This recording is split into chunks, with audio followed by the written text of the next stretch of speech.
Oh, Okay. Yeah, let me fix that for you. I mean, it's really easy for me to just keep moving you to new maps. I love doing it too. So Are you being please. sarcastic? What? Okay.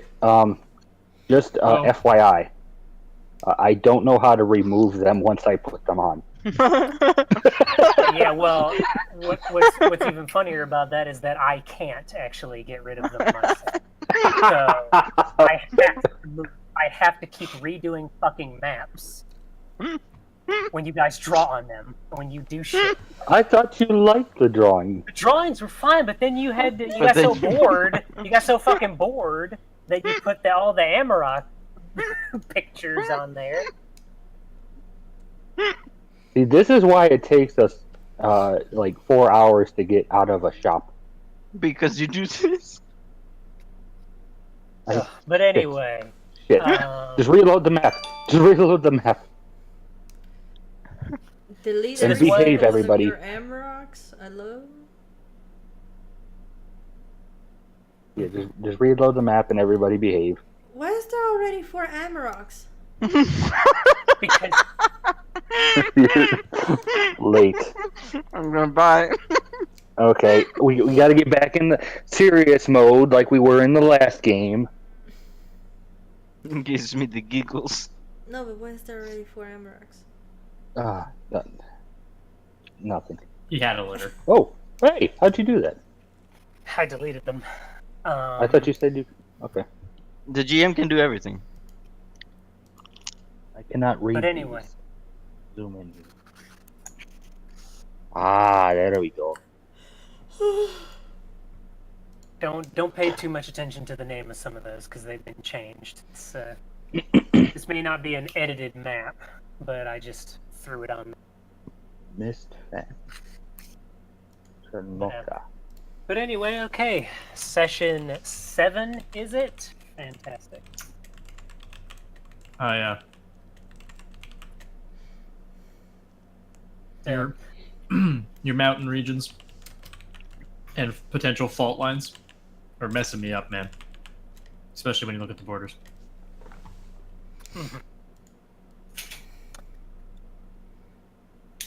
But geography aside. Hmm. yes. So a lot of stuff happened. A lot of things actually happened, both on and off screen. And I will. Yeah, I suppose I'll do my best to go over everything. I know it's been a little bit, and Behave.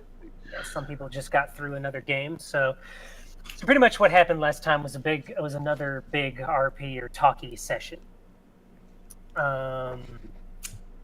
You guys had some words with Dimira. Learned a little bit about her and yourselves, and enjoyed a nice carriage ride and back to the capital. I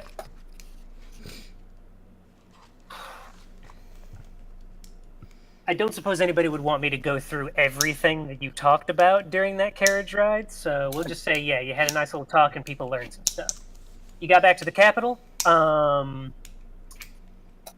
You then met a woman, a business, which you can say a more modern, more affluent kind of modern dressed type, more modern than you've ever seen. Something oddly dressed, we'll say, in a suit of sorts with some cufflinks with the letter M on them, and she went by the name Lucina Milian.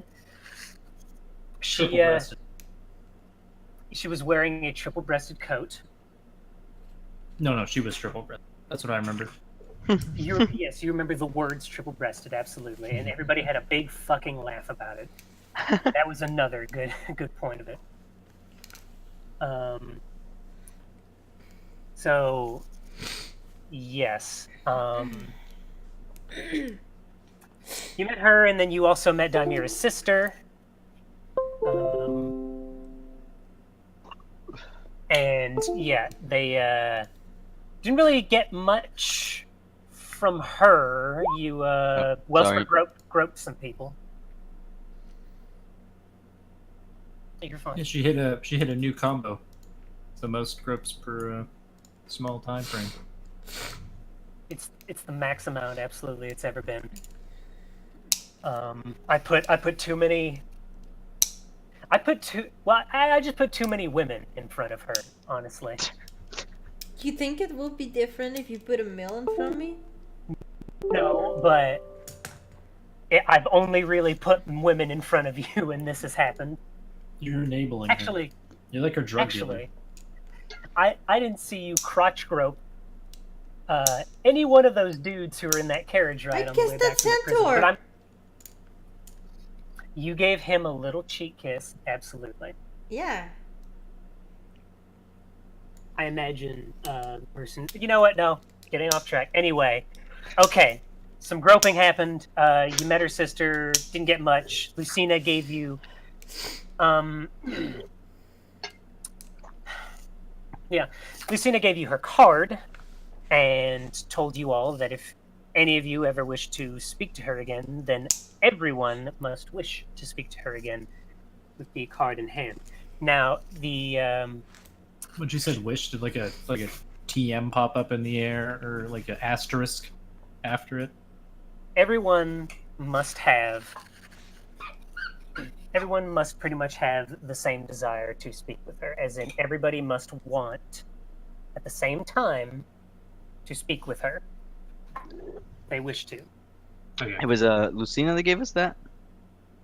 Yes. Okay. Which just had her the M on one side and then the 3 sevens on the other. Dimira was ushered away back to wherever she came from or wherever she was going. And yes, and Lucina followed them as well. You were all then paid by Tessie. Yep. And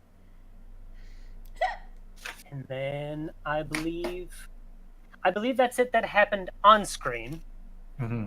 Off screen, we'll run through just a little bit because there's a lot of combo shit that happened. And this is more for the audience than anything. So off screen, you all went back to the tavern to celebrate. At least that's Well, they did. they did. I don't really know what James did. But James was They- selling genuine Kraken beef. right. But the majority of the party went back to the tavern. Some conversations happened between Amarok and Alabaster, or like just the usual back and forth stuff between them. We get an interesting combo between Arusha and Menador. Arusha and Alabaster first. Arusha and Alabaster have a little back and forth where we learn some interesting things about Alabaster's personality, and that, well, she may just be putting up a show, a facade of sorts. This whole groping and all of this stuff that she does may just be a front to, well, an emptiness that she has for not feeling of this world, we'll say. They have a little deep combo about that, and Arusha, we learn a little bit about Arusha and how she her aura sensing ability, and how she discovered this. And that's pretty much it there. Then we have another interesting conversation, another private conversation actually between Menno and Arusha,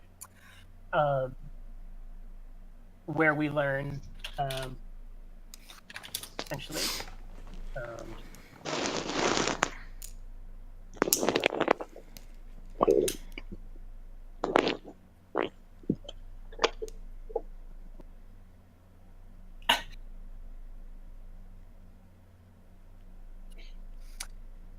Sorry about this. Just a minute.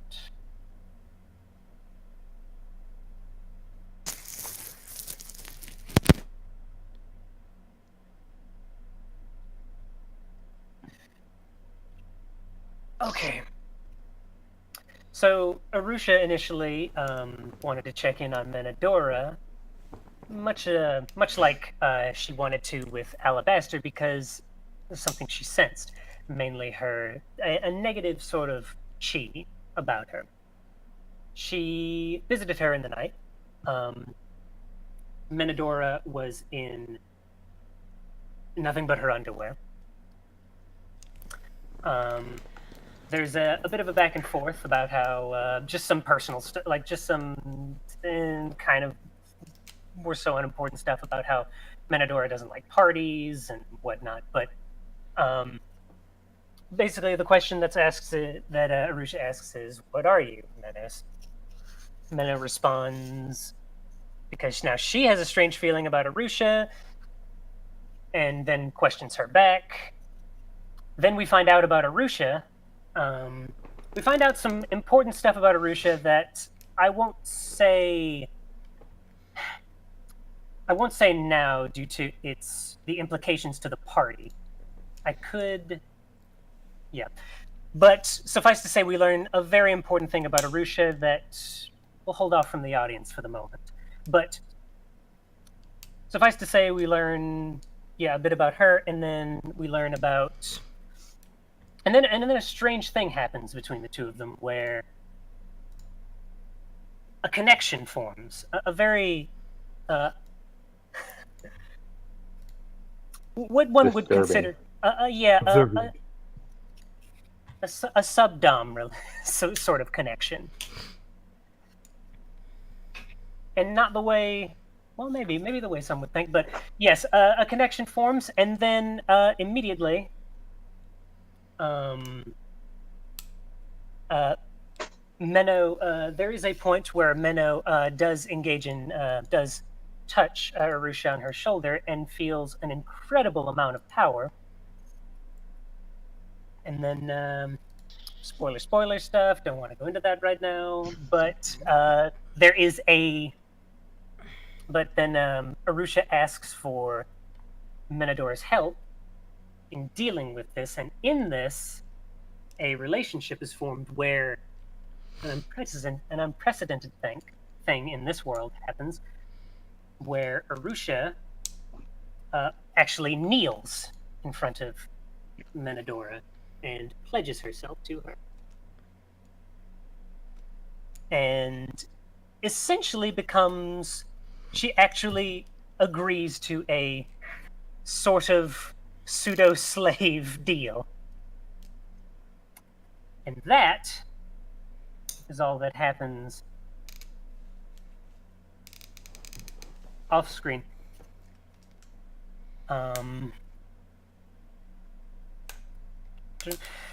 And here we are. So what I'm just going to say is, when we start, we're going to open on the tavern. It wasn't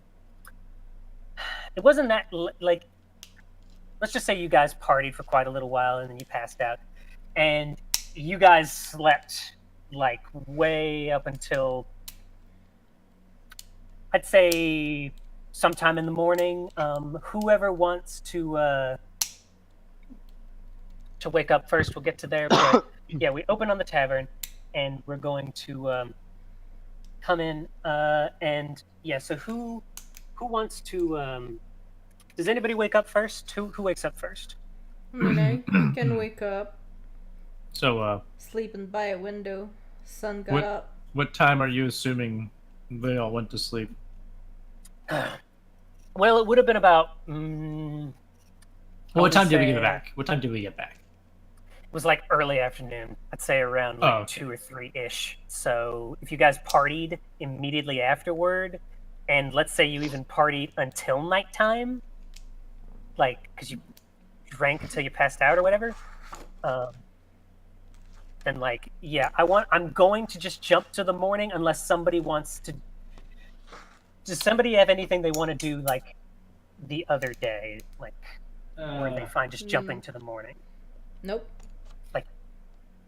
I do, but I'll not Okay. for the sake of everybody else.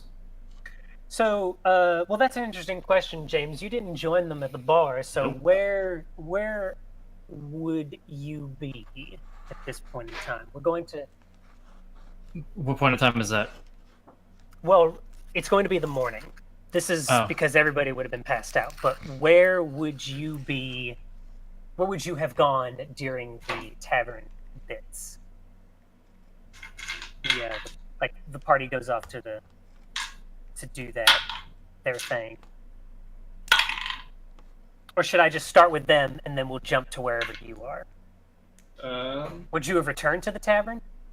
That's what I was just doing, like a spot roll to see if I didn't quite determine yet because I wasn't sure when we got back and time frames and stuff, plans and things. Yeah, I would have gotten back probably around dinner time with Okay. heavily laden bags of goods and other such stuff. Right. Right. Shopping. Absolutely. Shiny new armor, lots of metal and other pokey bits and bags, pump bags, stuff. Awesome. Okay. So yeah, so we'll say that everybody is in the tavern. So yeah, so I guess Alabaster, at the you crack would of want. Yes. So okay. So yes, James, I would imagine would be the first to wake up in that case. Then, if memory serves. So, does anybody sleep in or try to sleep in again, or does everybody want to wake up at any time? Or... May I wake up? My character usually will Wake sleep up in, quite early. unintentionally so. Okay, so Alabaster. Rock sleeps in. All right. Oh, God. What about you, Arusha? What would you have been doing? Okay. Sleeping, I guess. He's Yeah, we'll deaf say- and I mean, he's muted. deaf. Why is he Yeah. deaf and muted? Sleeping. Good question. Oh man. Okay. Well, we'll just say he's sleep. All this time? She's dead tired. So much happened in her life the other day. So, It's But as yeah. if some being is controlling her and making her sleep. but okay. So you two actually would meet each other in the morning on your way out. Yeah. So you would come up at about we'll say crack of dawn. So about we'll say 5 in the morning, yeah. 6 in the morning, one sunrise. 6. That's 6. We'll say. 5:30 then. All right. So yeah, you two get up real fucking early. Yep. Early bird gets the worm. And yeah, you come downstairs. There's no music playing at this time right now. No, there's a chair to set up for there's a few chairs to set up for musicians, but nobody's come in for it yet. And you see just the bartender and one or two people around. You see the same. Wes back. What's that? What's Oh, back? back. Okay. Are you Anyway. with it? Are you with me, Arusha? Yeah, I was a little busy. Oh. That's fine. You were just probably going to sleep through this whole thing anyway. You know, this time. But anyway, so yeah, you guys come out. There's just the bartender, doing her thing, and then one or two waitresses doing breakfast and putting it out for a few people. And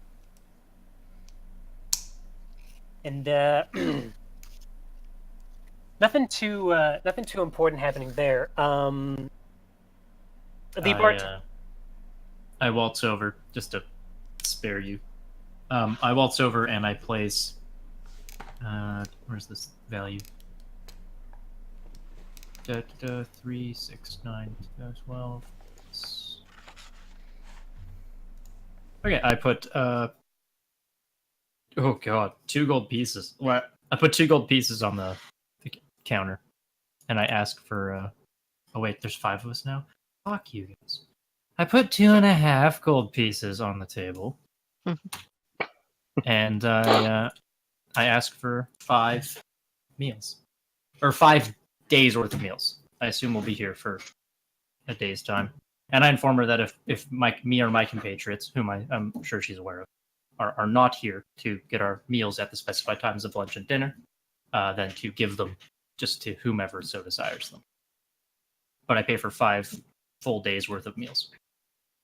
That's uncharacteristically like James. How so?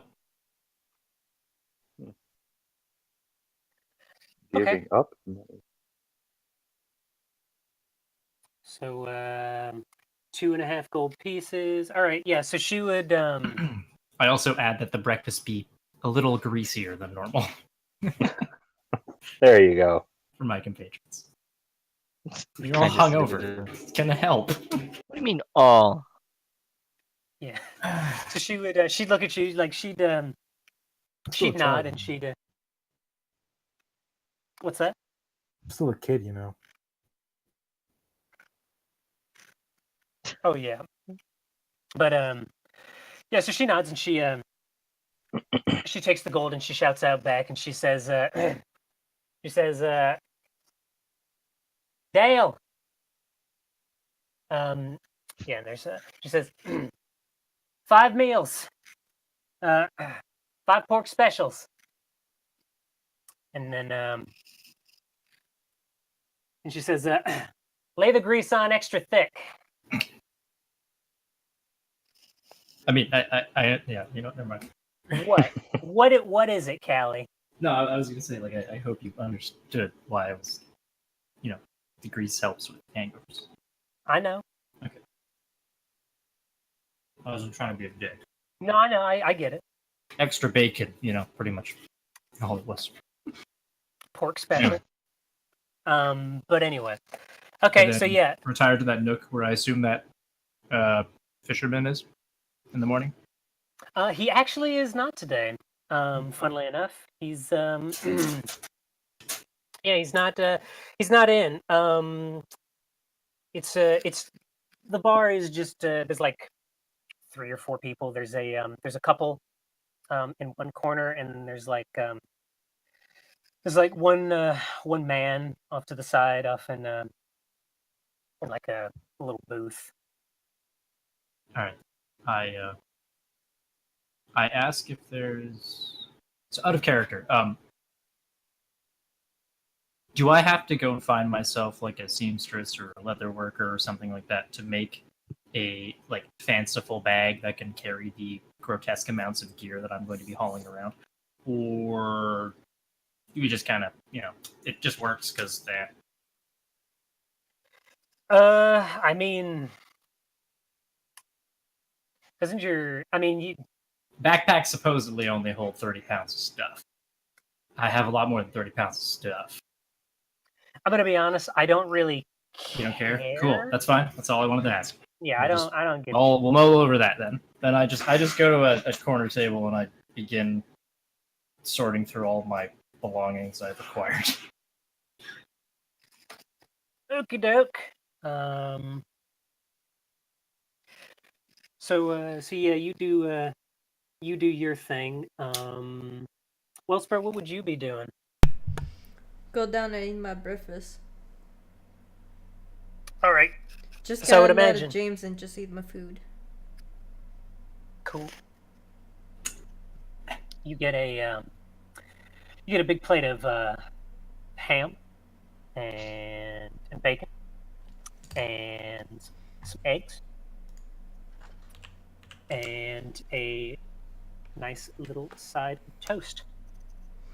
With that, you get about it's a good chunk of ham and about like 5 pieces of bacon. It is considered a comfortable level of eating. I was gonna go with like squalid or wretched, but I felt. Thanks, I guess. Oh yeah. It's delicious, but okay. So you guys are doing your thing. Does anybody else wake up in the meantime, or are we just gonna Yeah. cut to? Okay, well, I guess Amarok would come lumbering down the stairs, looking like he got into a fight. Floating down the stairs, wafting on the smell of bacon. No, like he looks like he got into a fight.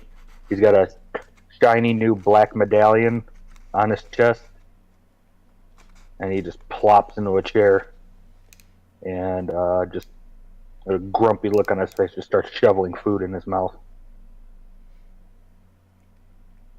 All right. So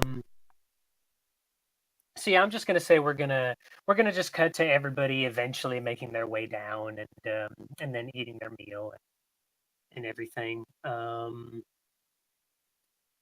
How long? Who would have been the last person to come down, and how long would they have slept in?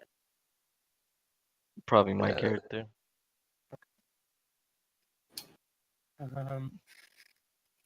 Yeah, so we'll say it's about if it was about okay, so it's about a good 7, 8-ish o'clock by the time everybody comes down and starts to eat. Possibly 9, depending on how long he wants to really sleep in. But I mean, you guys did nothing but party when you got back for a majority of the afternoon and talk and shit. So you guys had plenty of sleep. But okay, and then yeah, so you all are at your table. You guys are all eating up. I will note that before you left Tessie's shop, she did say that something along the lines of "Be careful about that woman," and but if you do decide to, make any plans with her, just keep in mind she does pay really, really well.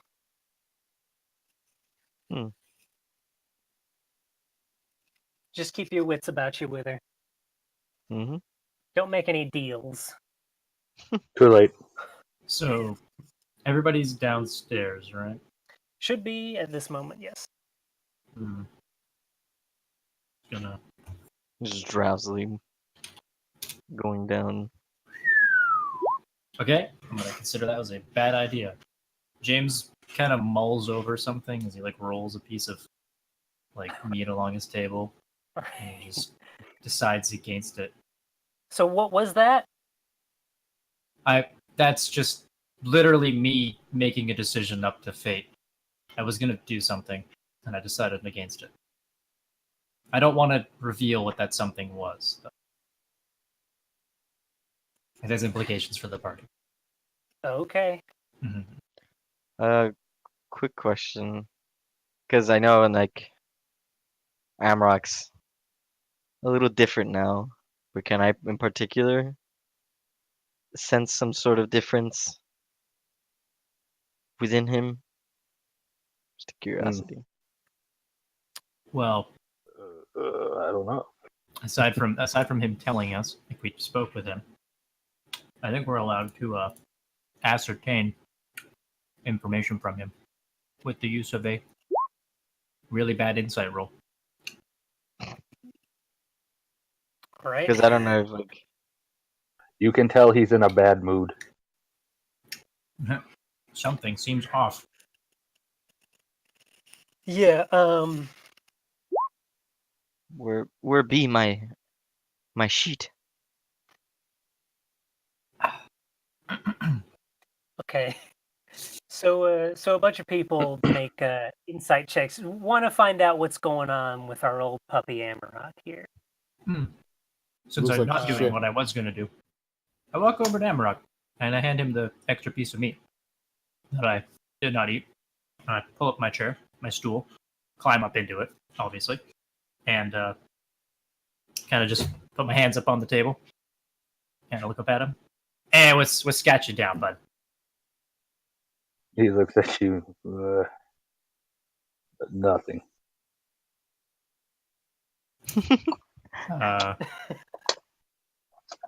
You just gonna lie to me like that? Since when do you care? Mwah. Poor buddy's Yeah, got the never mind. And I hop off the stool and I just walk away.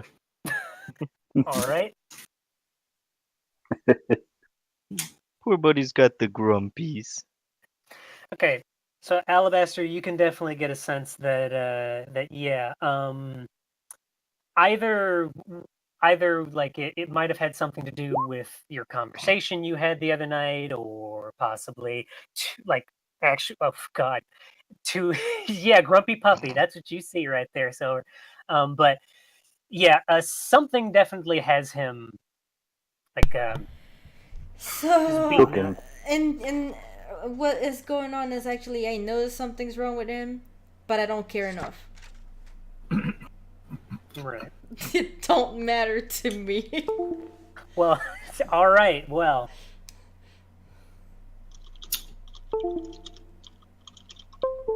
fantastic. Oh my god, I'm gonna kill Cortana. I'm too focused yeah. on what happened last, I guess. Yeah, Last and Arusha, your insight. Yeah, you definitely get like the aura is still there, but it's like it's more grayed over now than it used to be. You'd see what normally be like a steely type bluish type color that's kind of like grayed over right now. Like something very specific is getting to him at the moment. And, A foggy and dull look. Yeah, I whisper this over to Minadora. I'm just like, Master, aura is a bit gray. Before it was steely blue.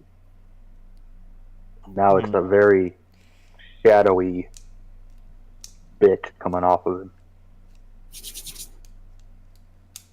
Ideas? A what? Shadowy bit coming off of what? What? He rolled a 1 on the angry. insight. Clearly, this is role playing. Don't even worry about my insight roll. uh, I was so focused about the events last night. right. Yeah. So he tells you your underling tells you this, Menadora, that his aura has turned a gray color when it's normally a bright steely blue.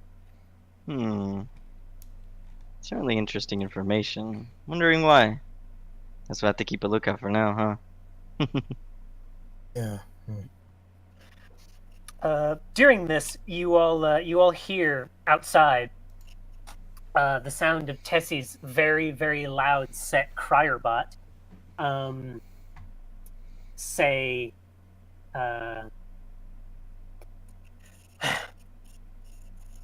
Orcs proposition for lands meat. Orcs make proposition for lands meat. Peace talks. Possibly planned. I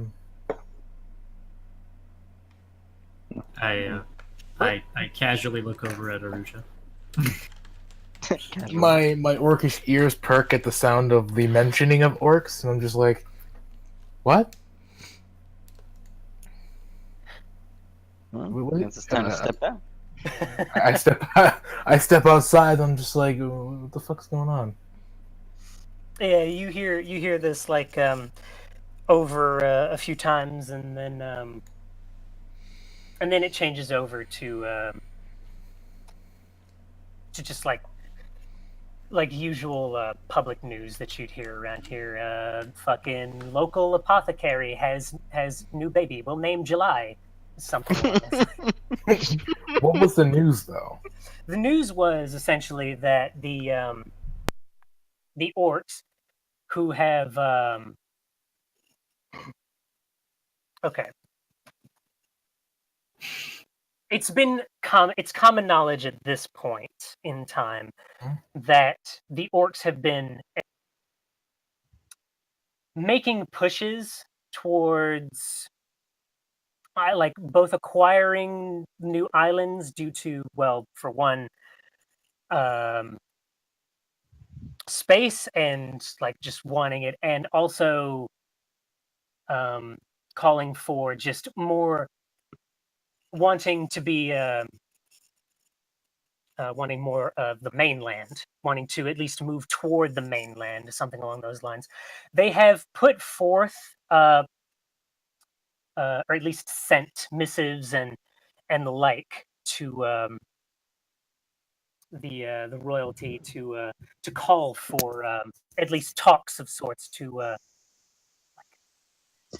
get more land, but typically nothing has ever solidified of this. They've maintained their land. The only thing that's ever come about is a smaller island off of their own has been given to them, but other than that, it's pretty much maintained the same.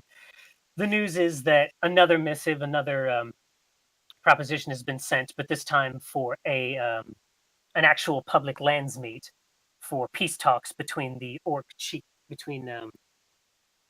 the orc chieftains to discuss possibly moving more toward peace talks and gathering more land. So upon hearing from the crier about this, she immediately goes into ponder mode and is like, moving for land grabs? What could they be up to? Highly unlikely. They're most likely trying to give up some of their navy. They have a very good navy, being an island nation. So maybe trading some of their boats and goods, more land due to overpopulations. No, the Not- orc chieftains are not that smart. Not to draw your attention, but they're not an island nation anymore, boys. Look at the map. I know they're not. That's the point. They're not that smart. Smart. Someone's playing the strings.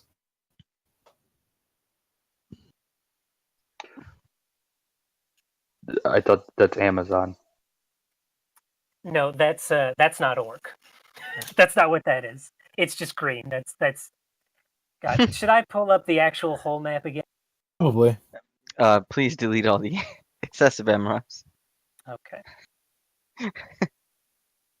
Either way, the fact that the orcs are trying to vie for a sort of land meet to get land is a very interesting proposition based on the orcs, because history has it, orcs aren't that smart, and they've never been that smart. They've always relied on tradition and stable, steadfast relationships, and to see them, quote-unquote, submit to a diplomatic option is a far cry to what they used to be. So, and on their side is pulling the strings and making them have this meet. Gujarek is the orc land, is the orc island. That little island you see right over there with that little bit of yellow, that's the little bit that they own. Might have to expand the image more. All right, hold on. No, cat.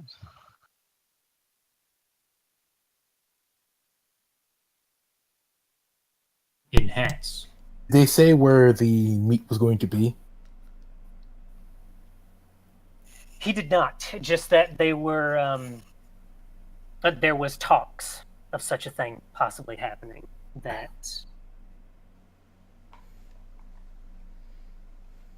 Are you wondering about that? No, that's probably where the meat's gonna be, right? Oh, that. Well, I mean, that's just a little bit of land that they were given.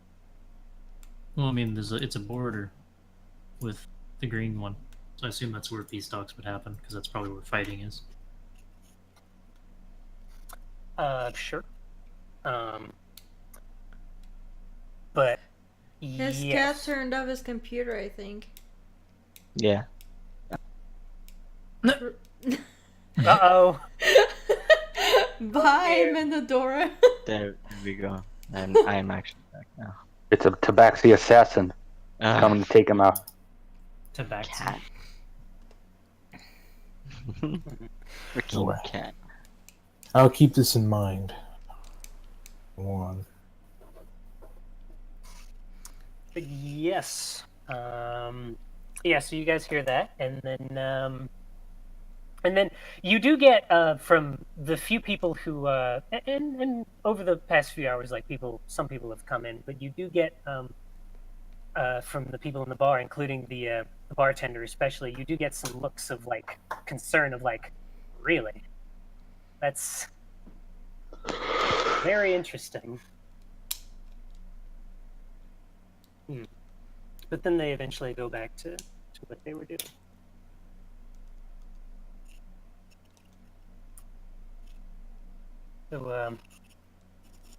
So yeah, I believe some people did not do any. Just to go ahead and hop forward. Some people did not do any shopping. Spending of currencies. Yes. So if anybody's got any money they want to spend, Oh, when I looked at the list yesterday, and blow. nothing was interesting to me. okay. Oh, you poor fools. I don't know after that whole mess. So, silly. Just to confirm, there's no demand for like ladders or anything like that by chance in the market. Ladders. Yeah, there's not like a big construction going on. Nobody needs like scaffolding poles or ladders by chance.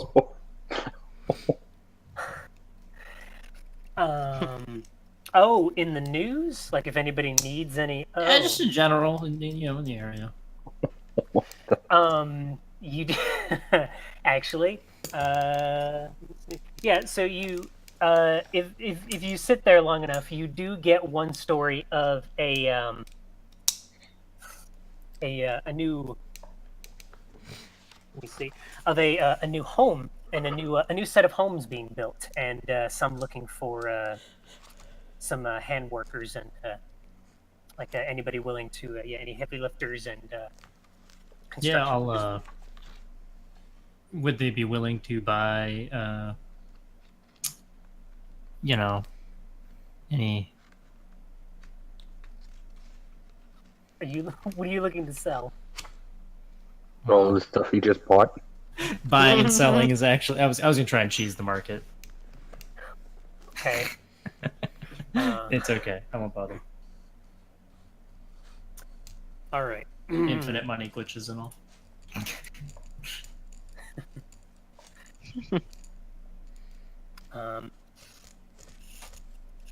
Yeah. So I guess nobody's shopping then. All right. I mean, I'll shop with everyone else's money. No. You guys want to give me a bill? No, No. I will. checking real quick.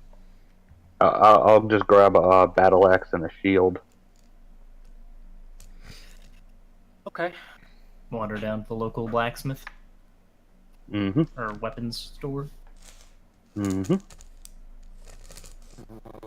Right. Do you do this? Does he do this on his own, or does everybody follow with him, or do their own thing? He'll do it on his. Well, I don't know about everyone else, but I'm not following. I'm not following. There you go. Follow him in the door.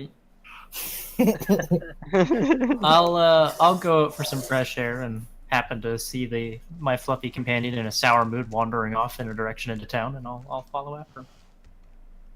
All right. So, so yeah, you two get to the.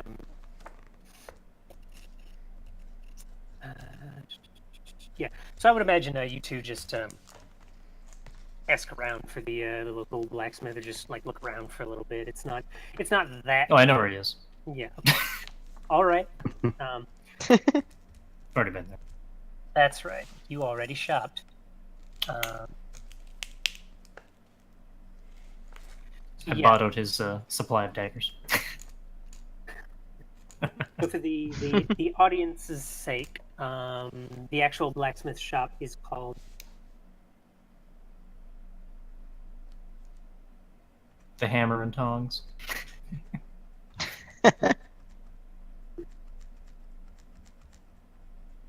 The hammer and tongs. Sounds pretty good to me. Anvil works.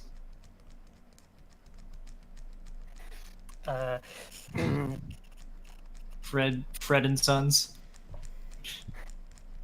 Ye olde blacksmith.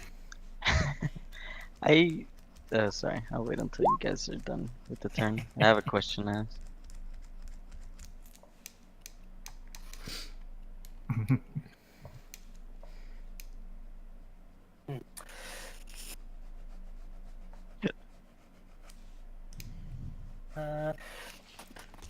All right.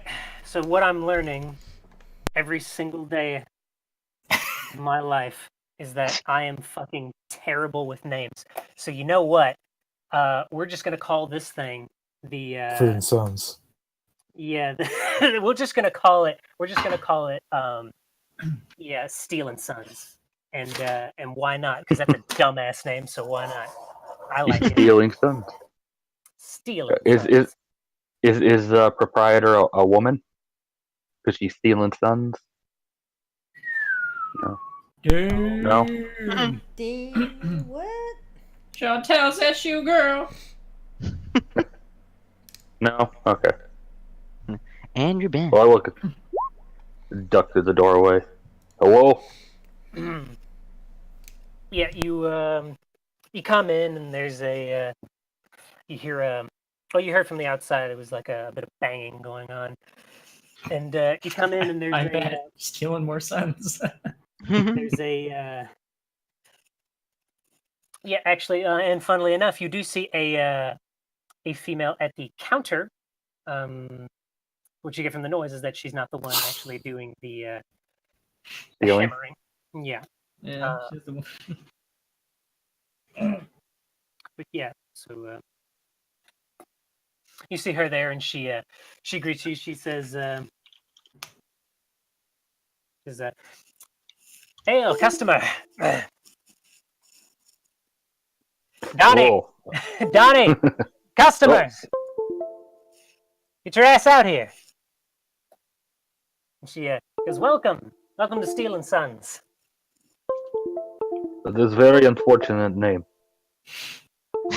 Yeah, I get that a lot. But what can I do you for? I'm looking for a good axe and a shield to go with it.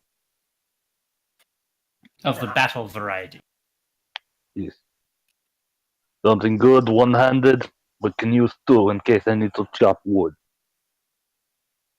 Or a head. Stones. Why do I always hear his voice? James, what are you doing? Casually leaning against him. Stop sneaking up on me. Yeah, and she goes, yes, the mercenary favorite. Eh, I prefer bounty hunter, but whatever works. Probably a mace, really. I will mace you. But yeah, and then I scamper off to a corner. she shouts again for Donnie, and then like when she turns over and like shouts it, she shouts it like right in his ear because as he walks through the door, and he goes, "Oh, damn it, woman! Right here!" And you see a come through the door. He a half elf, funnily enough. Yeah, great. He's only half as good as his job. Oh, Oh, no. Savage. and he goes, but anyway, so what was that I heard about an axe? All right, Yes, I'm looking for the what is it? The normal nomenclature. The battle axe. Big Something word. I can use one, two hands, and a nice shield to go with it. You thought about what kind of material your shield will be made from? The hardest material you have. We might need alabaster for that one. Wait. Listen, I'm not in the mood for your jokes today. If excuse me, I'm sorry. That was uncalled for. And do I get to roll with advantage on my insight check now? Sips a drink. It has something to do with his medallion. There you go. Oh god, I wasn't even on. I didn't see all these fucking gifts pop up. Okay. They've been there. I have so many tabs. Okay. Oh, so you wanted to make another insight check on your boy? Yeah, I was asking, can I? Because I riled him up with a pointed question. Do I get insight? Does I get to see, the emotion? Yeah, I told you. Oh wait. Okay, so it's the medallion. Then I look at the medallion. What can I determine? How old is it? It What's is. the make? It is probably very old. Can I pin it to anything in history that I know of? That I don't know. All right. All right, let's Come call on, him. give me that info. Come on. Let's call him. Shaking the So, DM. It So is what, very ancient. so medallion. Amrock, this is your medallion he's looking at here? Yep. Okay. So all right. Go ahead. Oh my god. I climb up his chest hair. Stare at the medallion. What are you? Get off of me! Russian pepper isn't happy. I Okay. flip it over. There's a hammer or sickle crossed on the back. This Flip it over. medallion. Keep it solid.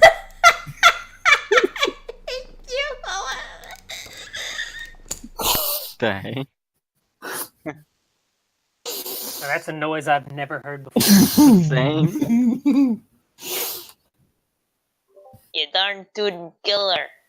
But okay, so the medallion itself, I mean, he's not wrong. It is fucking almost it's incredibly old.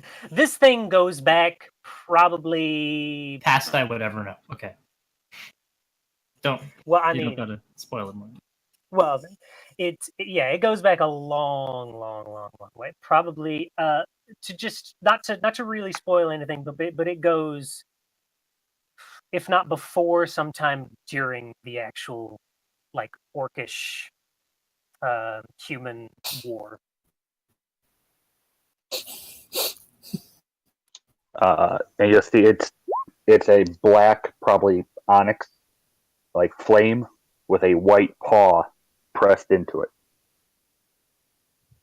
Like a white paw print pressed into a black flame.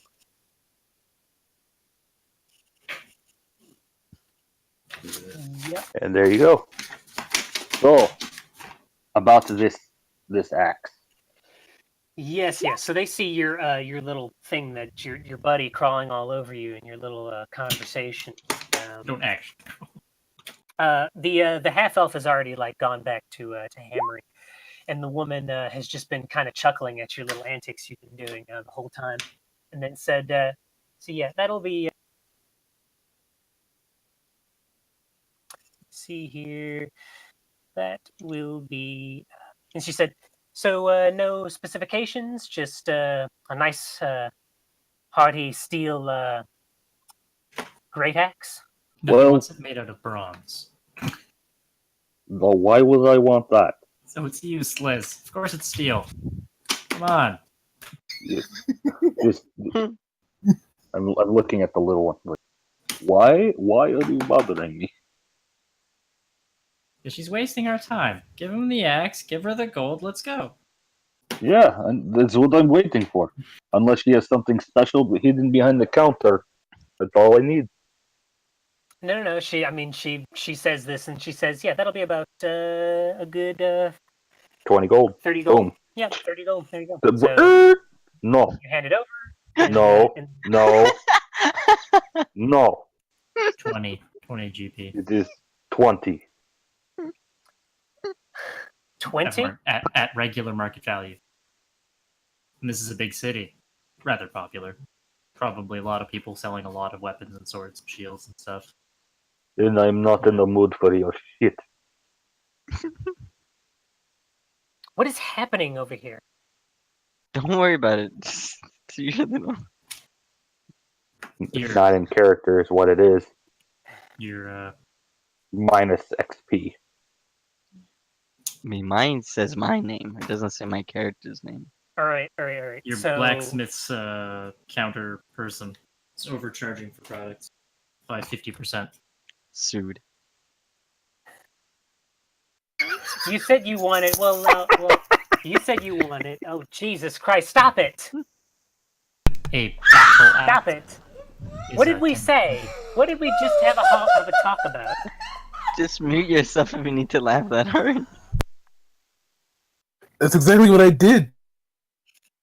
Someone didn't. Christ. I muted, then unmuted by accident. Okay.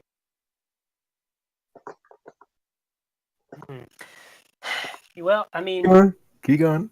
yeah. So you asked for their best material. I mean, these things. You asked for the best.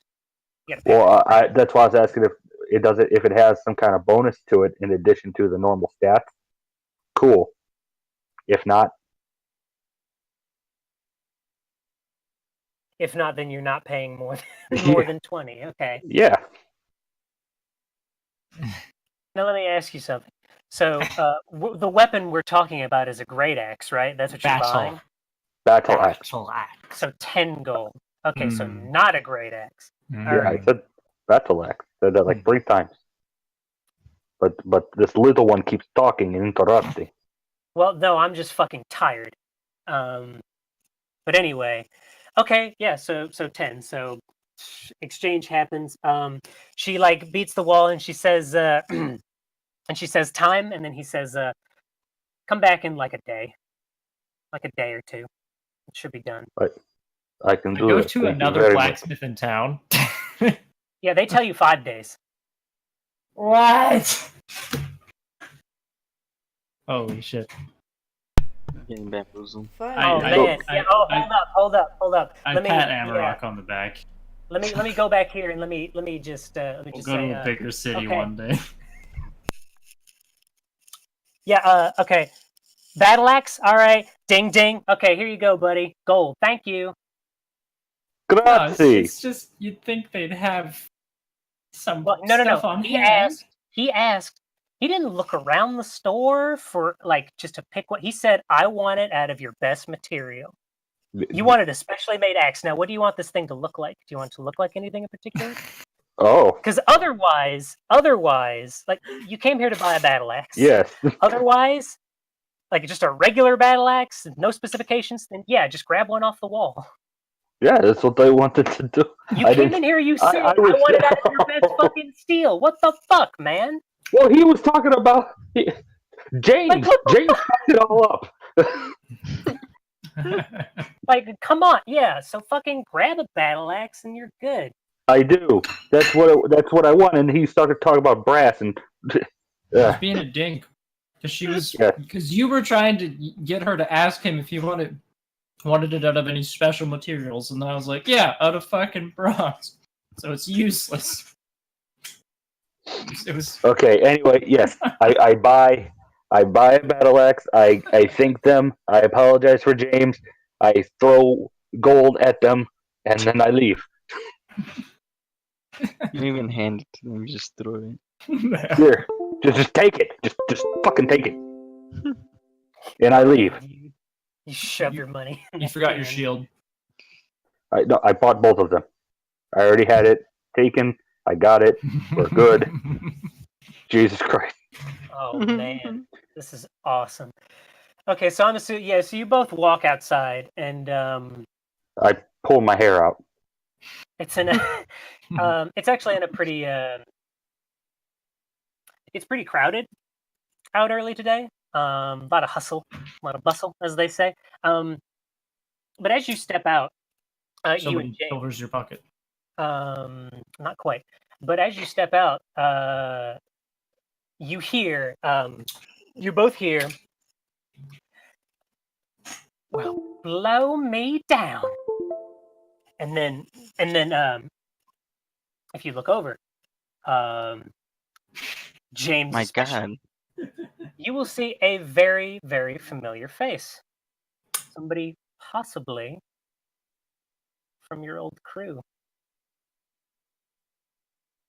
Oh, fuck. Christ. What? Okay. From my So, old crew.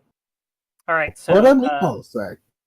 so 5 perception checks for what I don't know. So we'll just go with that first one there.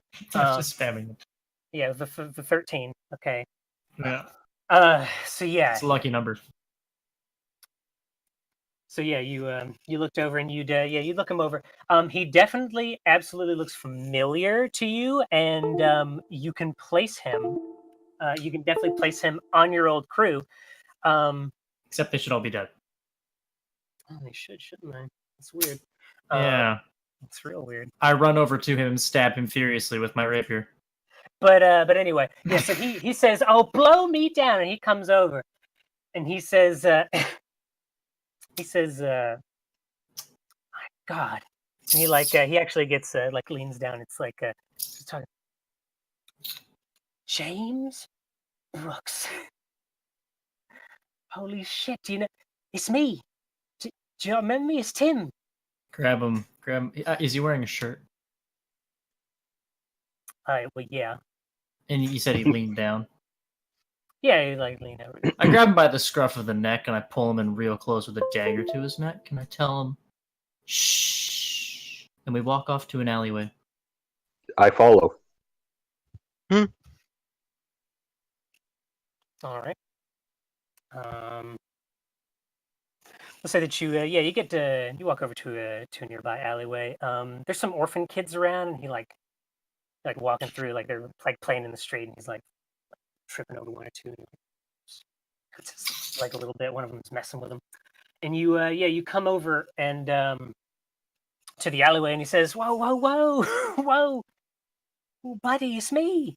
It's Tim. It's the cabin boy." Is he talking with the dagger next to his throat? That's kind of dangerous, because Have you it's slit it yet? really close to his throat, and if he talked, I mean, walking alone's hard enough, really, without. Are you threatening me, or are you threatening him? He's well aware of the cold steel pressed against his neck. Walking with the up and down motion is already kind of sketchy. If he wishes to talk, by all means. I did tell him to be quiet, though. Ooh. Well, that's what I'm saying. You guys went to an alleyway, and when you got there, Okay. See, I thought you were saying all the way there. Not while you were walking. No. I went through the children that he tripped over. Oh. I give them some money. You're being very generous today. No, I'm paying them off. I mean, like 5. How many kids were there? Like 3? Yeah, it was about 3 of them. I give them a copper piece each. Okay. It goes a long way. You scoff. You can damn near buy a chicken for that. Right. Hey, I mean, your money. Yeah, they say, "Oh, thank you, sir," and then they walk off. I skitter off, and yeah. So we're here now, and then he's saying this, with his hands outstretched, nothing, and he says, "It's me. It's Tim. It's the cabin boy." Mm. Friend of yours, James? A ghost. Looks pretty fleshy. Indeed. Yeah, he'd say, it's Tim Two Tapper. You know, you guys are you and your other buddies would sometimes have fun. We got drunk, and then you maybe throw knives at my feet and make me dance around all the time. All the fun times we had. It doesn't sound like fun at all. Tell me, Tim. By the way, this entire time, I'm staring unblinkingly straight into his eyes. Tell me, Tim. How are you alive? well, let's just say, James, you seem to have lost your accent.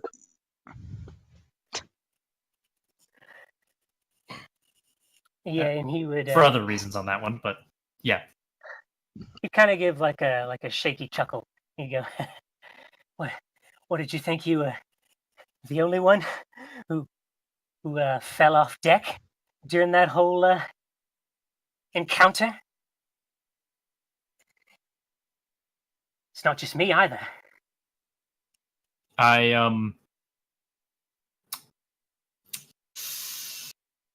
So there's character stuff that I did more because obviously previously I was like I left it super open for you, and then we realized that was a problem. So I was doing character stuff with my character, and I haven't brought you up to speed with that. Exactly. I like, dude. Too late. So this I'm is just gonna go fine. ahead and tell you. Yeah, everything I'm about to tell you is going to more than likely completely clash with whatever you have. So I'm gonna railroad you a little, and so I gotta make a decision now. I don't want to have to make one this early. All right, fuck it. I tell him to remove his shirt. Okay. Okay. Yeah, he like puts his. I mean, you're 2 feet to the ground. Do you just have him do this while leaned? I release him. Okay. Although I don't release my dagger, I'm still holding it. Of course. Yeah, and It's okay, I'm right next to you. He ain't going nowhere. yeah, he looks to your dog, your new dog friend too, your new dog Looks toil up to friend. Yeah. Like he looks back at the both of you, and then he's like, he just shakily takes his shirt off. James, if he does anything, you go high, I go low. Yeah, no, I'm fine with this. So, as he's taking his shirt off, does he have any like spots, markings? He has some unnatural markings. Unnatural. Yeah. Everything on it that you can assume with whatever medical knowledge that you have would more than likely have come. Would more than likely have scars come. Yeah, from tattoo with an anchor, maybe. Yeah, there's like a little gingerbread man. Okay.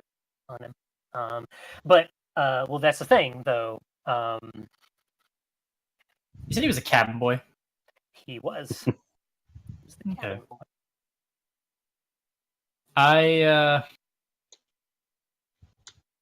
relax a little, and I kind of chuckle and I just kind of say, we never really did let you take any of the hull. You never really went out with the boys, did you? Yeah, he sits there, is like his arms just kind of cradling his stomach, and I'm going, well, I do wipe some sweat from my brow. My character was sweating. I was very tense.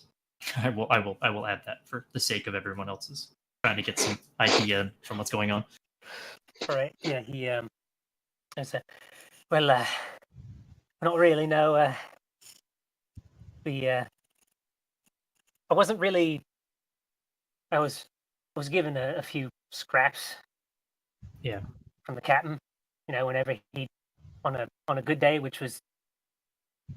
Then he paused. So when he says captain, I kind of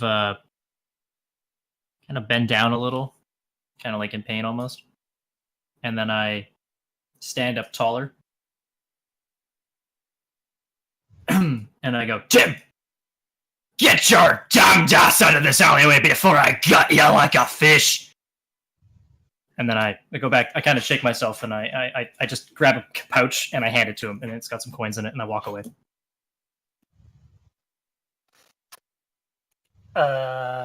Okay.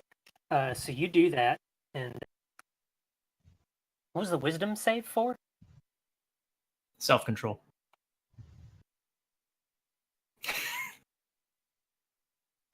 Okay. I think he's letting fate decide how he acts. No, that's very much character reasons. Okay. All right, so yeah, you shout this at him, and then he goes, he says, all right, I just want to see, see. I'm sorry. Just want to see my old friend again. And he grabs his shirt, and then he skitters away. But before he can make it to the end of the alleyway, he suddenly stops and then like grabs the wall shakily, and not in the like, not just out of fear. Like it's more like he feels weak all of a sudden, and then he starts coughing a little bit, and then letting out a few coughs. He tries to get away again, and then falls to his on all fours, and then proceeds to start vomiting profusely. Glow. And yeah, this is not fear, what you're seeing right here. This is a sickness brought on by something, something on his, something that happened. This is fine. This all lines up. But yeah, he starts vomiting really profusely, and then he starts vomiting blood, Ugh. and then more, and then more. And then people have already started to go like, oh god, oh geez, like outside, because he's like near outside the fucking alleyway, or like get it. Do you want to? You should probably help your friend. Like people are calling for a fucking He's already healer. dead. Oh, I would. Ugh. oh, yeah, and then he falls down after puking up, which you can assume is an actual piece of All of his body. Yeah. Yeah, and then he's now in a pool of his own blood and viscera. Yeah. Well, I guess I walk back over and I take my money back and Just loot him. well, better out than in, they always say. And I relieve him of I relieve Cabin Boy Tim of what little belongings he had on this earthly plane. Do you want that? That might be infected with something now. And I use his half unstained shirt to wipe the muck off my boots as I leave. Emrock looks at you with a completely disgusted face. This is what I did this for. Do you guys not want to like actually check over the body itself? I really don't want to touch it. Oh, that's. I mean, fine. I pull out Jeremy. I take my nat 20 investigate check. I push him over. I knew it. She's singing the rose already. Okay, so yeah. You asked for this. I was just gonna leave. No. I mean, I wouldn't have asked if I didn't want to do it. So. I set up my gurney and my surgical set. You know, I do a full autopsy, biopsy. Please, everyone, stand back. Let him Slap work. on my latex gloves. Scalpel. Here you go. I hand you my battle axe. I can even carry it. Yeah. Come on, Okay. Just all in the leverage. So you immediately find just eagle vision. We go into Assassin's Creed Eagle Vision, and you immediately spot what happened. An abnormality of sorts, which is a very, very, very small needle in the back of his leg. From a blow dart. What, Which means our killer is like 25 feet away from us. Well, as of like 10, 20 seconds ago. But, yeah. So, assuming my investigative check is a broader, kind of more crime scene-y thing, judging by the fact that a blow dart can only be fired by a reasonable user within roughly 20 feet, 40 feet, without too much penalty. More experienced users, maybe 100 paces or so. How we were obviously in an alleyway, buildings along the side, hustle and bustle. They would need a clear shot. Got him in the leg, low angle. I imagine I have some idea of where this individual may have been. Well, can I say something? Mm-hmm. Didn't he run into some kids? Just This saying. is true. The children I paid off. You just paid him to kill him.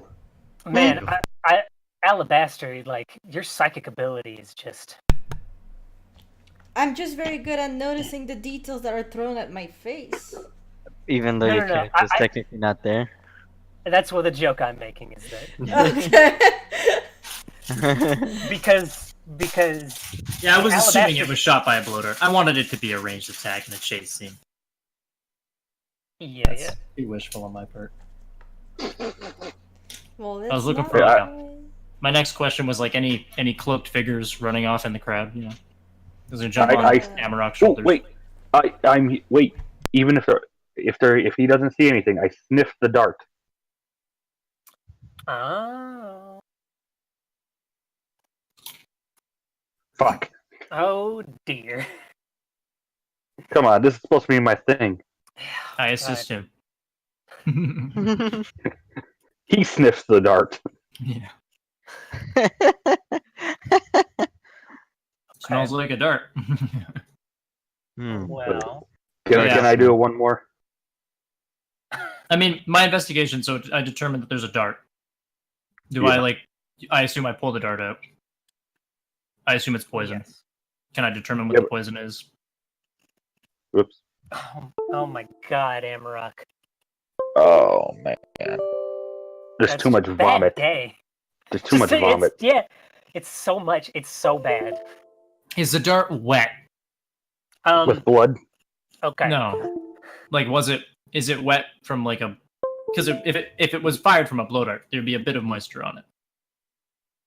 Probably be a bit of oil, maybe from the dart chamber. Something to allow it to travel more smoothly down the barrel. Yeah, you do see.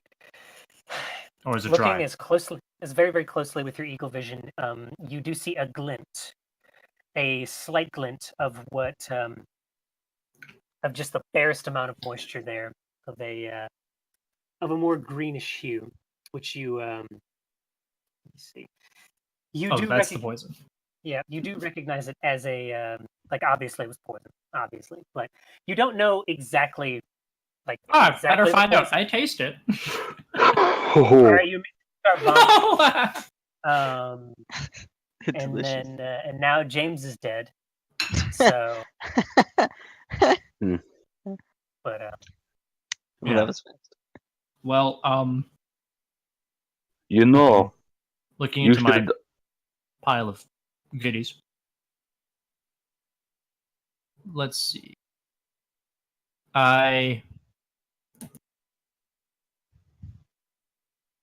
Shit. You know, maybe Arusha might know something about these. You know, the orcs are very tribal-esque.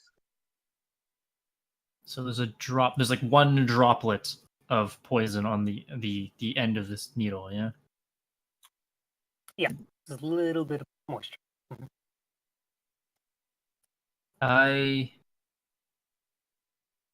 Damn, I'm trying to be creative about this. I take.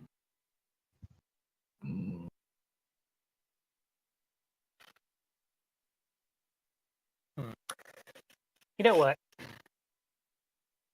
With your with your investigation and your years of piratry, of pirating, and whatnot, I will give you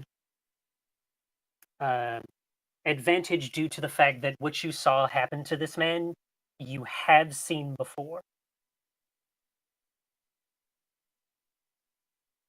But you're having a tough time recalling what exactly caused it.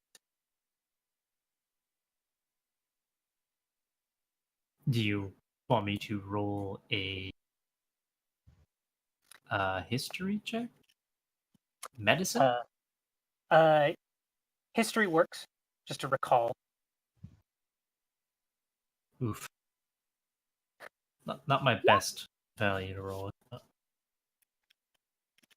Okay. So from that, Or did you want me to roll with advantage on that? yeah, roll that again. Slightly better. So it's on the tip of your tongue, we'll say, Oh, but this God, is I'm dead. absolutely a this is absolutely a poison that that you have seen and practiced before. It is a a poison that Well, I have an idea. I take that little gold locket I got forever ago, in case you don't remember. And I put the droplet. I open the locket and I put the droplet inside. It should seal it. It shouldn't evaporate, and it'll just kind of roll around inside. okay. Because it's gold. It's metal. Shouldn't seep into it or anything. I don't want to dump out a flask of oil. It seems kind of wasteful. I mean, I could burn his body, I guess, but no real sense in that. You both begin to also hear the sounds of let's just say this has been happening over the course of a few seconds. Like you Mhm. guys have been just looking over this thing, but then you begin to hear the sounds of heavy footfalls of armor Yeah, guards. approaching. Good friends of mine, I assure you. Well,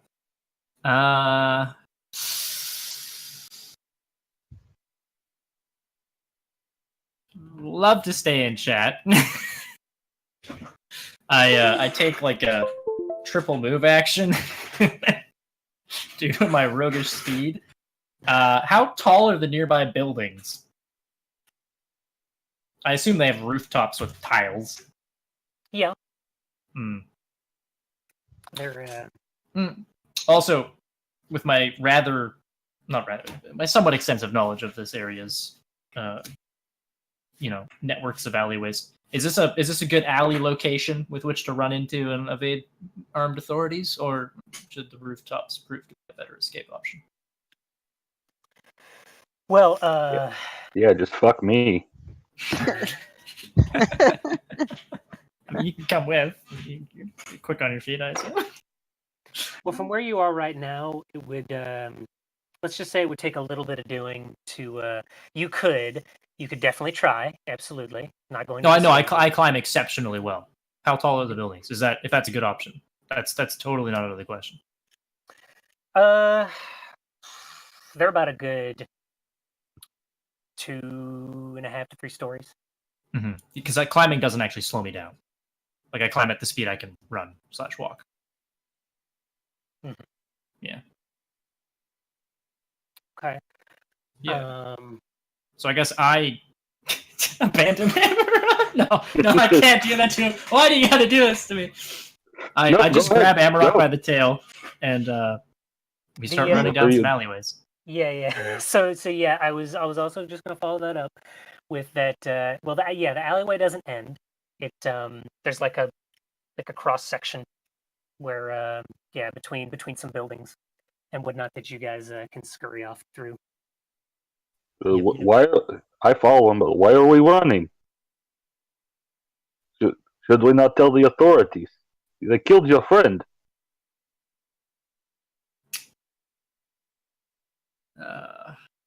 He wasn't a friend. He should be dead. Well, wouldn't that be called Also, for I leave. celebration? I drop the dart, by the way, on Banier's body. I do leave the dart. They can have that. I've already got the evidence I could need. Yeah, so you guys ditch him, and Well, I guess he's dead now. yes, he most certainly is, in a very, very gruesome way. Yes. So yeah, you guys make your way through the alleyways. You don't see too many people. You see like maybe one or two, like which you assume are homeless people just sitting about. I pay all of them Hmm. a couple coppers each. How many do we run across? About 3 through your alleyway. Okay. I'll hand each of them a silver. Whoa now. Right here. Whoa now.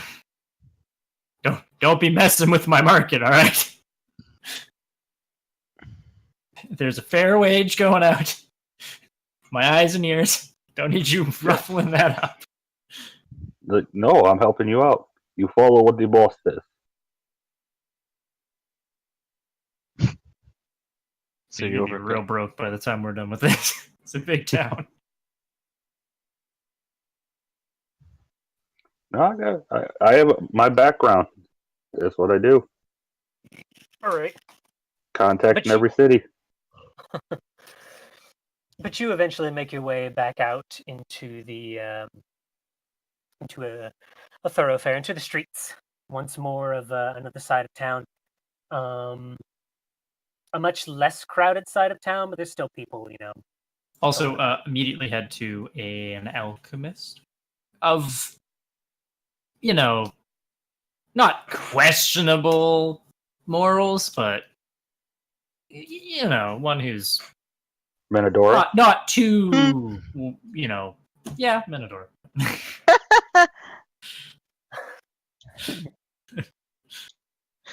I like the sound of that. That about sums it up. Yeah. I like the sound of that. Take your moment, but you got there. Okay. So Might you have head knowledge on things, or desire it. One of them. Or have a background related to it specifically. Sorry. Sorry, I got something stuck in my throat. Yeah. So we head back to the tavern, I guess. Mm-hmm. Because I assume Menador is still sleeping. Yeah, I thought I woke up somewhere. She came down, had breakfast, and went back to bed. That breakfast that filled her up. There was so much meat. Yep.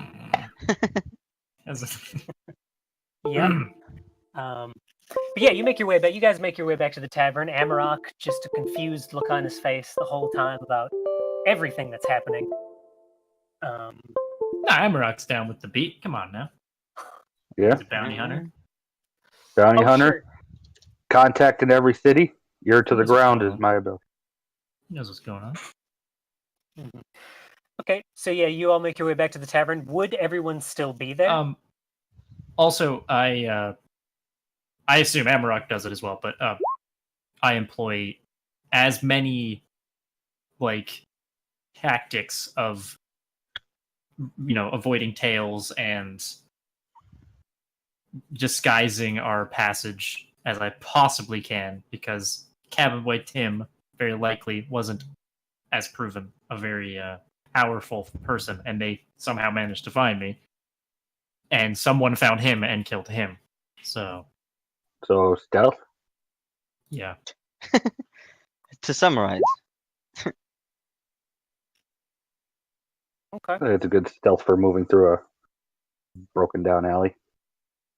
No, I mean all the way back to the tavern. Yeah. Well, I mean, in most of the streets, nobody would have. People have to actually physically look down to even see James anyway, so there's that. But you're stealthy, you are invisible. You may as well be invisible. Excellent. Amarok has a much harder time about it, but Amarok, he pulls his hood up. Yeah, uses his tail as a wig.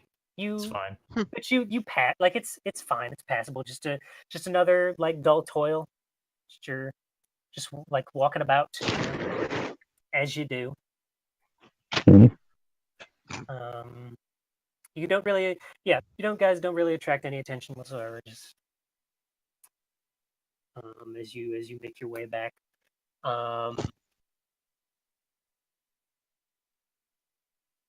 And yeah, so would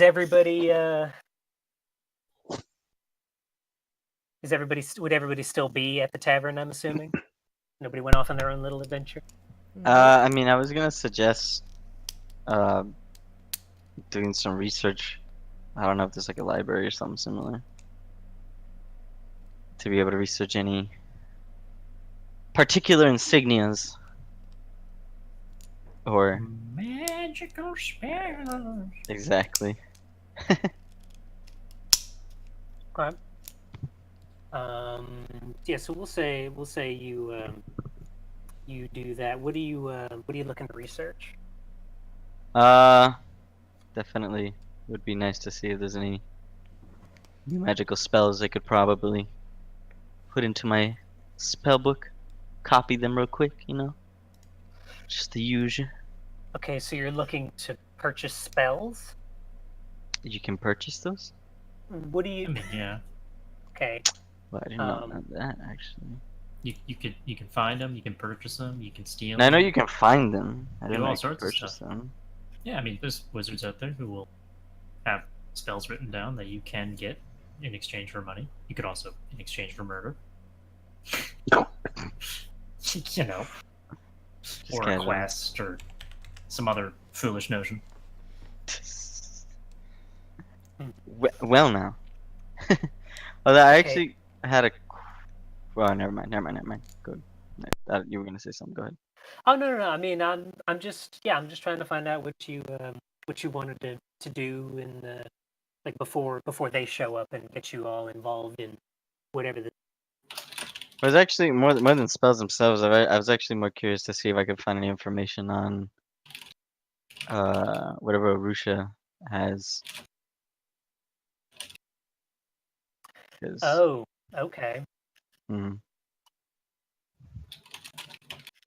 don't know. So you want to look into that? Okay. Yeah, I have my backgrounds as a researcher, by the way, alchemist researcher, or sorry, say specialist that has researcher. Mhm. Just I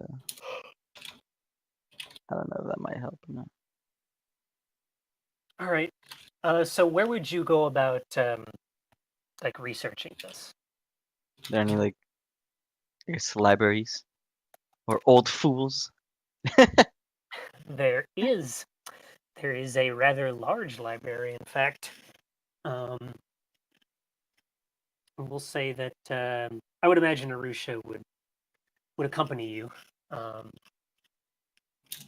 on your way to this library. But you eventually find yourself in front of a rather sizable um, large a rather sizable large stone building with some very ornate doors, double doors, and a little balcony over the top of it. And No balcony. yeah. Huh? Fancy. But yeah, I decided to go in there see if I could find anything pertaining any magic deities or odd, I guess, symbols pertaining to her thing. Okay. I don't even know what to call it. I'm blanking out on words today. You're looking It's called the planetary pentagram. That's what you're looking for. There we go. Bahamut? Yes. Mhm. Yeah, go ahead, sorry. Okay. So yeah, you're looking for anything that would be tied to it. Are you just looking for history on it, or just any general information on it? Any general information? Okay. Well, you walk into the library and you're greeted by a gentleman, by an older gentleman, not like really old, but a very salty gentleman. He's got kind of a like a graying-ish beard and really long grayish beard and shaved head and got some spectacles. Hmm. And yeah, he'd greet you and as you walked in. And would you just go looking for the information yourself, or would you? Yes. Okay. So yeah, you go about it. You look around through like just the all the history section and all that and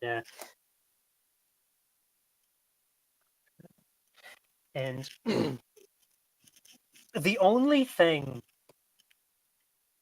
you manage to find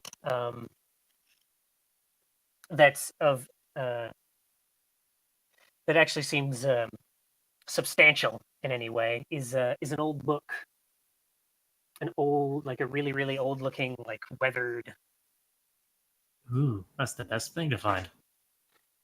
like a shitty book tucked off into a little corner, and it and the only things you get in it are it's a lot of history on it's actually a lot about orcish history in general and yeah, a lot of the history in it pertains to their gods, of course, and things of that nature. And you get a little appendices, a little well, no, that's not okay. I just wanted to say that word, but you get a little bit in there. I just felt like saying that right now. No worries. But you get a little bit of info that yeah, this god is crazy fucking old. Like and and you say Bahamut, and it's interesting that you say that because this creature, it's noted through certain parts in the history that um like as far as like any mentions of this creature go, it's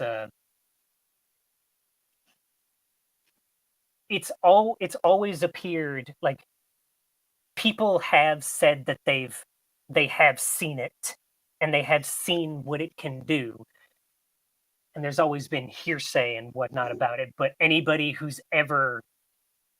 like anybody who's ever like lived to ever say anything about it has either been like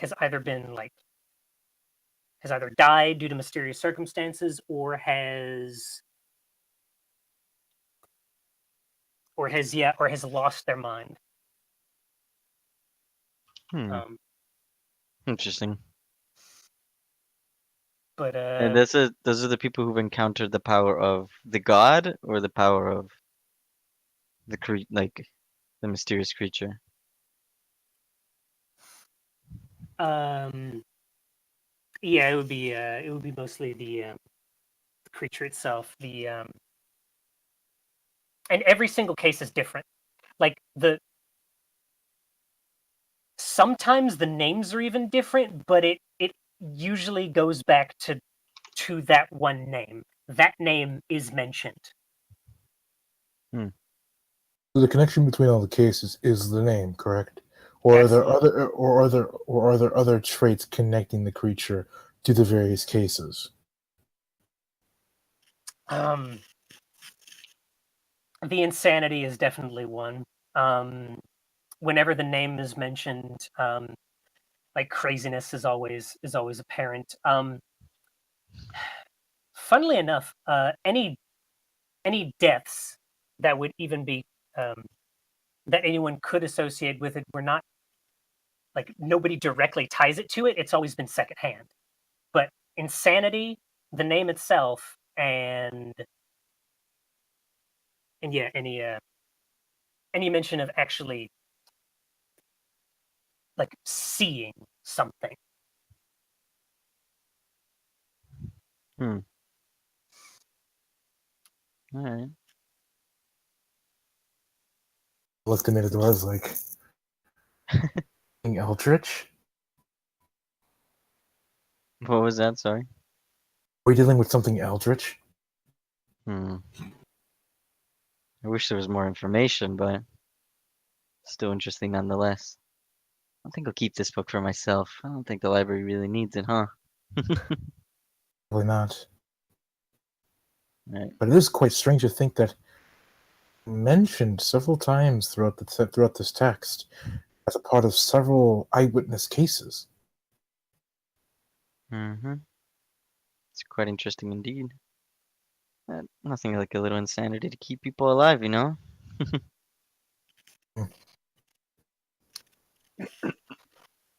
But yeah, I decided to close the book and keep it with me and try to exit with it All hidden right. underneath. All right. So,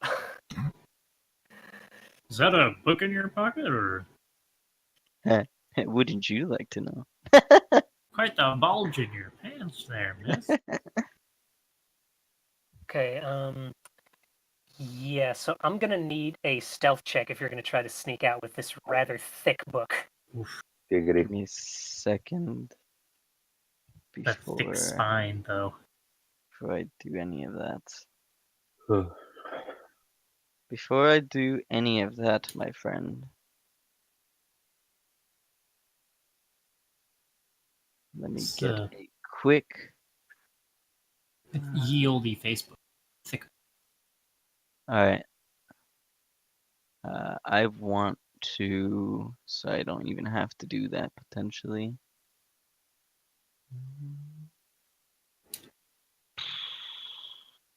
Trying to look real quick. There's my page and thick.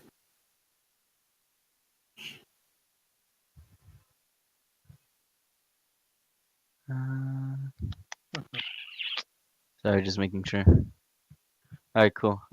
Yeah, I'm positive now about this. Oh crud! What whoops! I didn't think that'd be that big. Yeah, I wish to shrink down the book, so it's just basically just stowed away unseen. Mm, That's a good idea. that it is. Okay. I'm gonna just proceed to leave with it. Last 1 minute. I mean, 1 minute should be more than enough to get out. Sure. So I'm assuming you just stow this away in your robe pocket. Purse. Yeah. Sure. All right. Yeah, Right, just slip out. So, just a second. I need a small pee break. No problem. Gonna add that book into my inventory.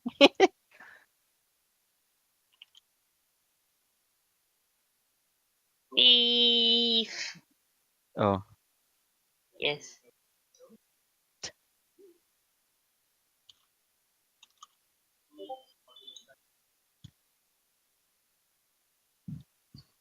Oh, this has been an interesting episode. we're catching up on stuff. I'm doing plot things. Yay. Yeah.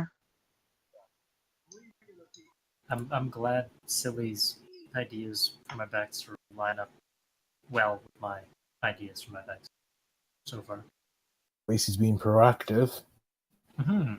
moving the plot along rather than shitting around and having us fuck around for God knows how long. Can't tell me what to do. At least we're getting to the point with most of these interactions. Oh, it's interesting to say the least. Though so far, Cal has proven to be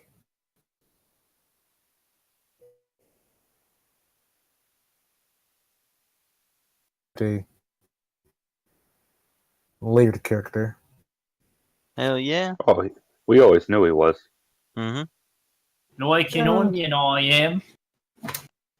Yeah, Oh. but we didn't really see the extent of his layers until now. We're starting to see Boy. layers. It's like Shrek. It's Oh. like the Oliver He's ship. You've got the bottom and the top. Some good Destiny 2 He- going on there, buddy. Okay. So yeah, you steal that book real good. Well, he shrinks it, he doesn't steal it. We already I went over mean- this. That's a rather rare material. Uh-huh. I'm a little confused, but let's So is the shopkeeper. Oh, all right. Well, Shots fired. We got knives down. anyway, I mean, you could have just checked the book out. Yeah. yeah, but I wanted to keep it forever, so But then, like, what Whatever. happens when, like, some evil ne'er-do-well comes along looking for the book, and they look at the list on who checked it out, and they hunt him down and kill him for it? well, I just want the book. I don't want to Exactly. process all that. No, I mean you completely. I mean you overrided it. You just completely just said no. I'm just taking. Yeah, it's just I don't have And to then worry it's- about it. Yeah, I don't want anyone knowing what I'm grabbing. So Yeah, jeez, come on, DM. Like, what are you, some, like, omnipotent super being? God. You're not my mom. yet, But all right. So yeah, you. Okay. So yeah. Okay. You take the book, and then I'm assuming you leave. Do you head back to the tavern, or? Mhm. Okay. So let's just say that you both arrive there pretty much nearly.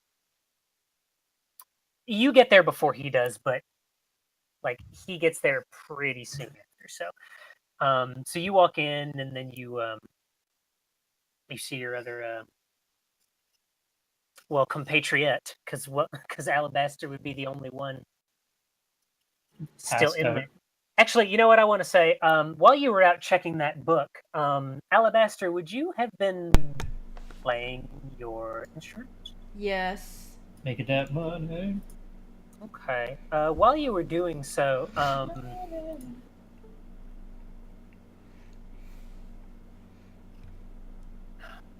he's fucking. Okay. Thank you so much if you did, but does anybody happen to remember the name of the Velvet Drake's bartender? I do indeed. And just to be sure I'm not dumb and wrong about it, I'm going to check my paperwork. Just to be sure. Because I know I can be wrong about things.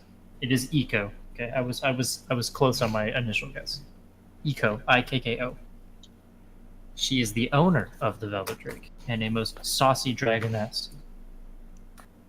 Yes. Thank you so much. Inspiration. Oh, take it. But anyway. On another. But anyway, so yeah, while you're playing it, Eco would like try to call you over. She'd say, "Hey, Alabaster, is that your name?" Yes. Yeah, she'd like try to call you over, and if you do, she would say, "So yeah, I saw you playing the other night, and this morning, and you play a damn fine viola. Would you like to make yourself a little cash on the side?" Yes. Yes. Very much so. Yeah, she'd say, yeah, she'd point to the little stage-ish. It's just like a little bit off the ground, like a little stair thing to get up to it. But she'd point over to it, and she'd say, the band hasn't, or my musicians haven't, well, shown up today, and I'm getting a little desperate for the moment. People, well, they like their music with their food, so you can go and I can give you a little stage to play your music for everybody here, and I'll pay you for it. I would be delighted. So I do my thing. God damn it! Oh, I can never roll good on that instrument thing. I mean, you had You gotta- advantage, right? Huh? You know, 'cause you had a stage, and you sat around, tuning it and preparing yourself. Yeah, and I just see so much No, better. No, the Okay, first, the the right. first.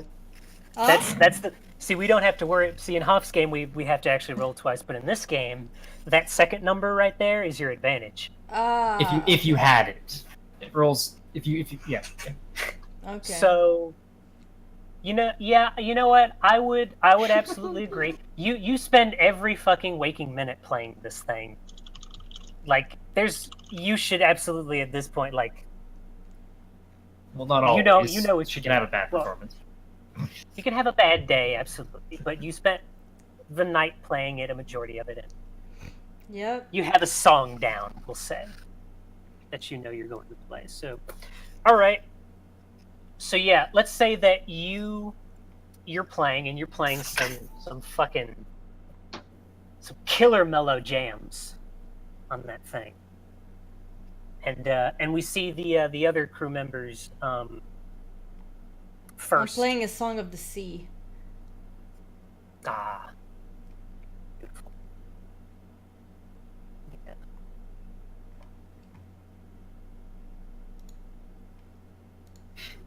Hello. Are you playing the tune of Shanny Nichols? I'm Oh. just playing a song of longing for the sea. Oh, Shanny Nichols, she worked at the bar. Yeah, so you play this really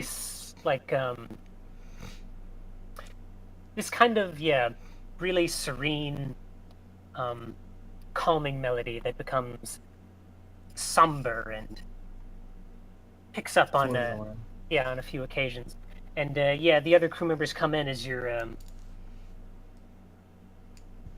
playing these melodies, and you all see Alabaster playing probably some of, like, you guys see her, like, you obviously see her playing here and there.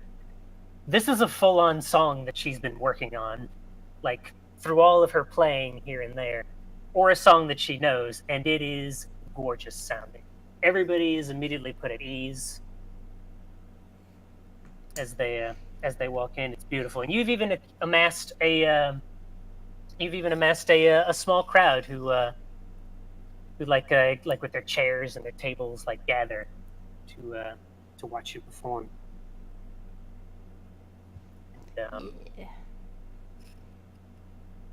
Yeah. so everybody walks in while you're playing, and we'll say that by the time that James and Amarat get there, you've finished your that melody.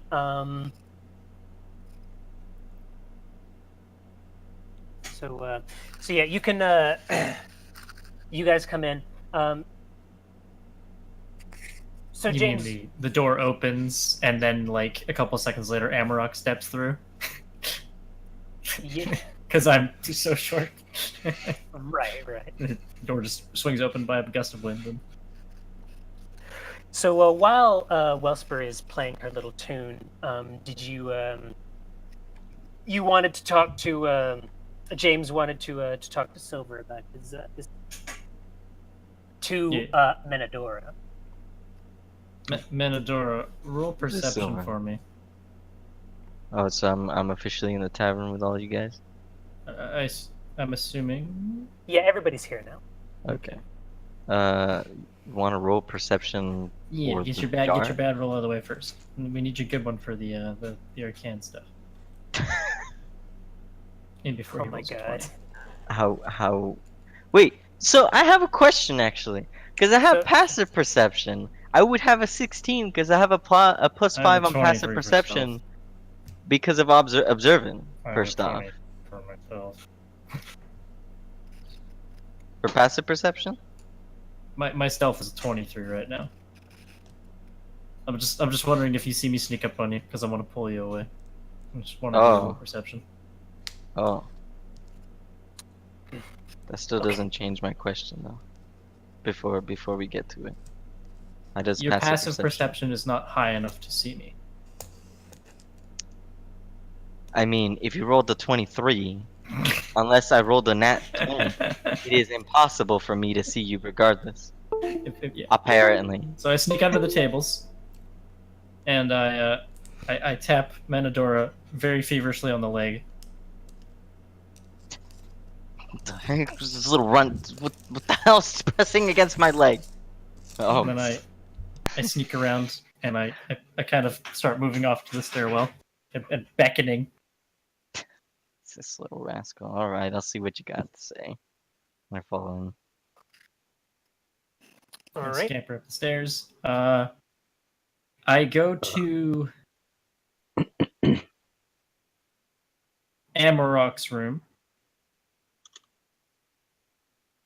not my room, All right. and I wait. I ensure the room is clear. Locked. Well, not when we get there. I check the room, make sure it looks untouched since Amrock was last in there, at least to my best of my knowledge. I close, the windows if there's any windows there. I'm hoping he's got an interior. Amrock will quickly scoop up candles that were melted in a circle. Oh. Okay. you look around the room with your investigation. You case the joint. What do I find? I mean, you don't really see. Well, apparently there's a fucking ritual circle in the room. What do you mean I don't see much? He was joking. No, I wasn't. Oh my! Stop it! Stop it, Amarok. We haven't discussed this. We haven't discussed this, Amarok. We haven't, but he walked in on it.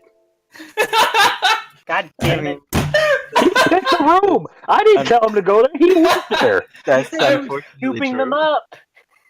Like, no, get out. Like, go to your room. They shut the door. Did you enter the building before me?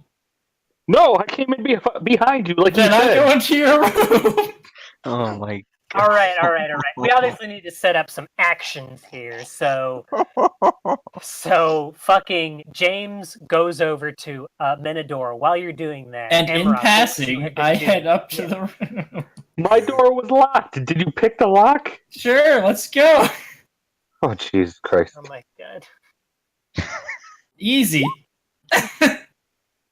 What lock? Oh my god. Look, My room's being cased. It has to be. All right. It's- So I'm gonna pick someone whom I expect to have A, the least security, and B, to be the least under scrutiny. Menador's some weird thing. Hoff's new. I can't trust him. Alabaster probably spends most of her time in Amarok's room, so that leaves Amarok's room. That makes sense. Let's go to the most trustworthy person's room. There's a fucking dark ritual in there. I mean, Guys, all right. Calm down. Okay. You don't know it's a dark ritual. It just, This isn't like you guys. Nobody's separate here, so separate actions aren't taking place. You both walked into the same building, so what would both of you have been doing at that time? Amarok, what would you have been doing when you walked into the building and heard? Like I told you about Alabaster playing a song. So what would you have been doing in this time? Well, we were focused on finding Menadora for said poison. So I guess we'd go up and I'd probably, okay, You see him go to my room. Like, just wait a Yeah. minute. Even if you couldn't see James, you'd see Menadora just walk over. Yeah. Like so Like, you hey. Well, all the rooms are just upstairs. Like, there's- Mhm. you see Menador start heading to the rooms. Yeah, I go, wait, let me clean up. It's messy. Yeah, okay. You say as you hear your latch unbolt. Dives just to keep door from opening. Stop! No, wait. You wait here. And he slips in, shuts the door. You hear scooping and scraping and things being put right. And then he opens. Okay. Can I use my 24 perception then? Yes, That I I'll tell you. rolled? You saw candles in a circle, fucked up Okay. chalk, and white, Okay. and a bunch of shit that was just thrown out from a travel pack all over the bed. But now that he lets you in, it's all cleaned up. Did I get a chance to see the shape the circle was in? Yeah, it's in a circle. Right. Anything inside of it? Any ruins or strange words or pentagrams. you know? Demonic Maybe a ritual, pentagram. I assume I determined rather easily that it was a a magical circle of sorts. Yep. And I And probably I think could, you would need Arcana. right to know what it does, but I assume I saw exactly what it was. That's what I'm saying. Like I committed to memory. Yeah. Well, it was already it was already fucked up to begin with. So it's a little scuffed. Like, so I have an incomplete it summoning was circle scuffed. found in Amarok's room. Yes. Okay. I quickly sketch it into my journal as we walk into the I room. slap his journal out of his hand. I slapped the journal out of his hand. You No. don't see me doing this. How? You're in my room. Yeah. You just pull out a book and start writing in it. Oh, come on. Guys, come on. This is Come on. ridiculous now. You hide what do you hide under his bed to do it? Like You're busy. No, like you're. So I open the door. Fine, you fine, push whatever. past me. Fine, I you see get it. I half- you get sketch it half down. Fine, whatever. Okay. all right. Then we go inside. I Yep. pull out the locket.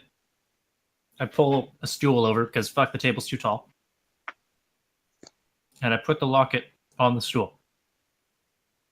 I shake it around a little first, actually, to make sure that the droplet is going to be on the bottom of the locket. Then I put it on the stool.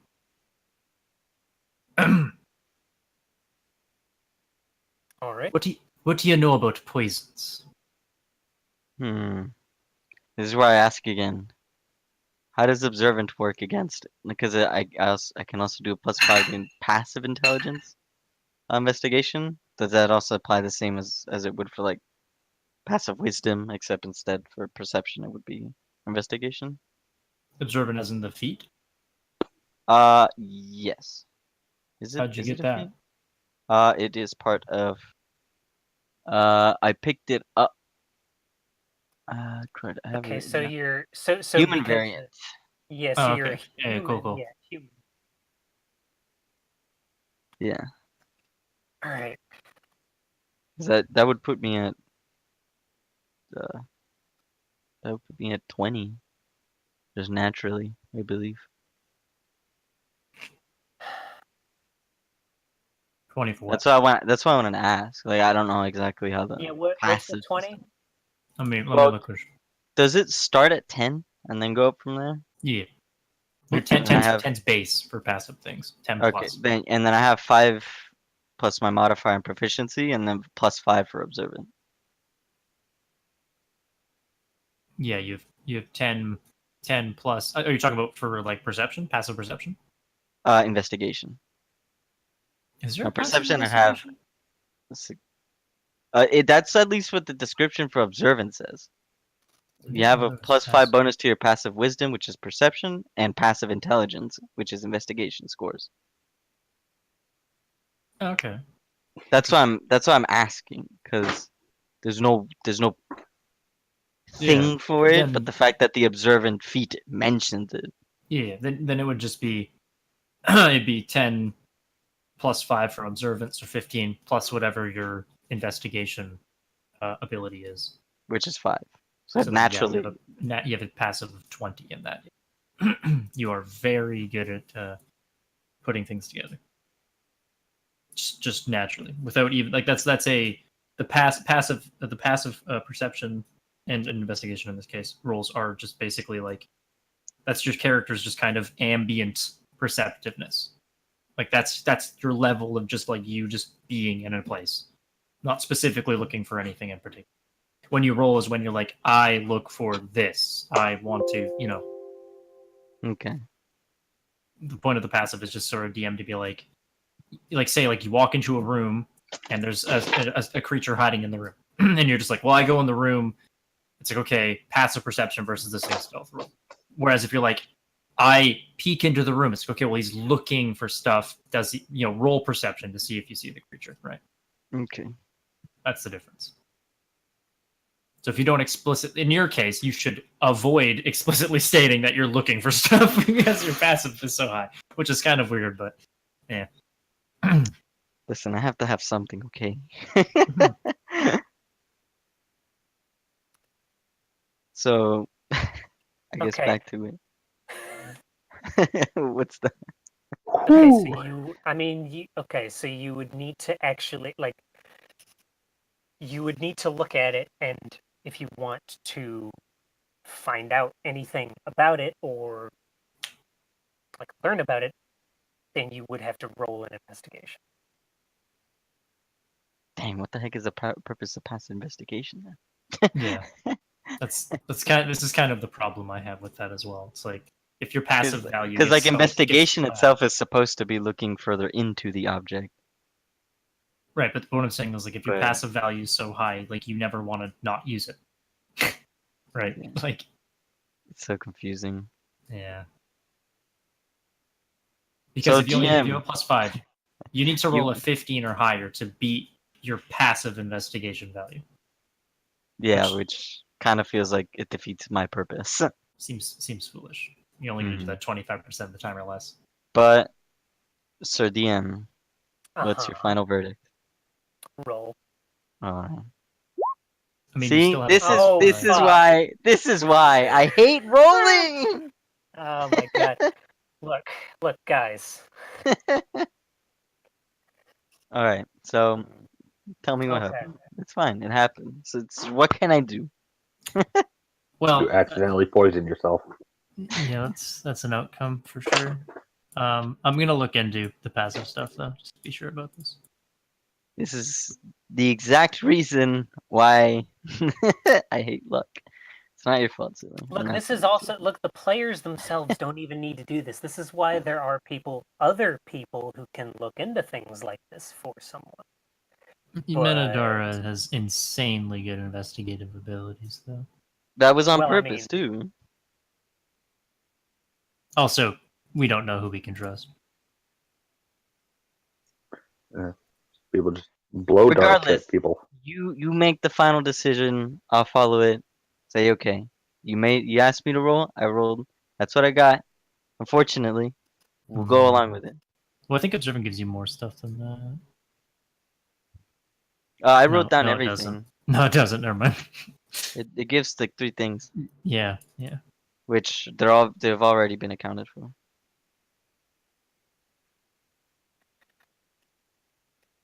All right. So you don't poison yourself. I'm gonna. Interesting. Hold on. Should be No. silly.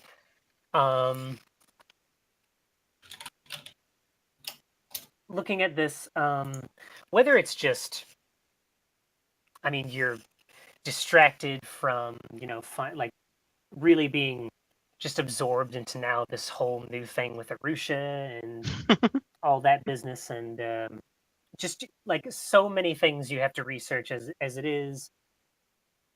Even for a great intellect such as yourself, it's That's too much going through my mind right now. It's quite a bit. It's hard to focus. I mean, just from looking at it, you know that it is obviously it's a poison substance of some kind, but you clearly can't. You can't place its origins.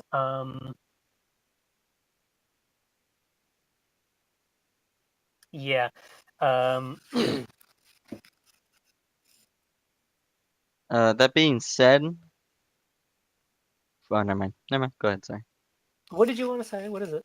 No, I was reading to the researcher description, but it only pertains to pieces of lore, which don't know if poison would account for a piece of lore.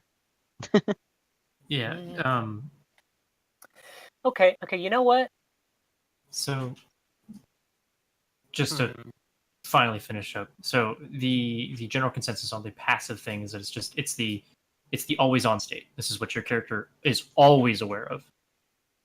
So like that's the baseline, which is why it gets weird when you taking into consideration the rolling stuff, and it's going to be like far and above on average, way less than your passive. Which is really I guess you'd only want to roll if you really, really want to learn something more. It's that the general consensus is it's really dumb. People don't like it. Nice. Okay. So I don't know how to feel about that. Okay. So after this whole discussion we had here, and just taking a second to think about it, so let's say that you do your thing. You are concerned, like it's your, or rather, you do have a lot of stuff on your mind, but you lean in and you take a good look at this thing, and from this thing is definitely more so tied to this world's poisons. But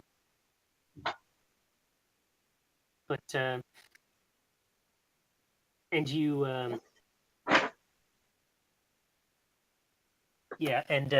but of your research of this world and its inhabitants, you do know that there are that those of the sea, those of pirates, use a particular type of poison. There is a favored type of poison that they like to use. Probably hangman's or something like that. Dead man's hand or something. Called the Red Sea. And fitting name. This this poison is very, like, the ingredients are very, very, very hard to come by, which is why when you see something like this, it is it's very much cause for alarm. And pirates are usually the only people who like to undertake finding said ingredients, which is why it's popular among them. So, plus, it's very, very effective and very, very deadly, as in can kill in a matter of seconds. Some people saw. Yeah. All right. So that's as much as I gather, I suppose. Yeah. So James, the second he says Red Sea, it's like, oh, there it is. Fucking clicks. It's like, oh shit.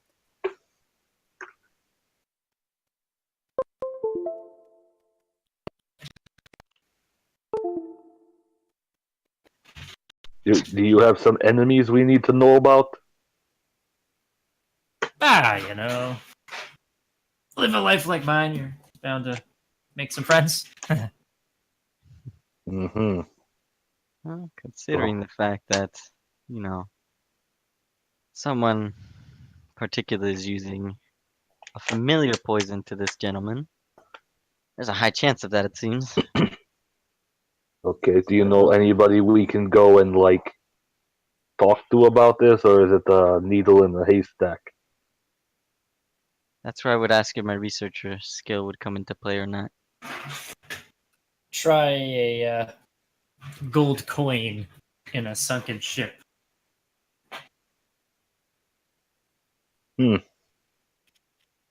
There's always seems to be some kind of tale like that with you pirates.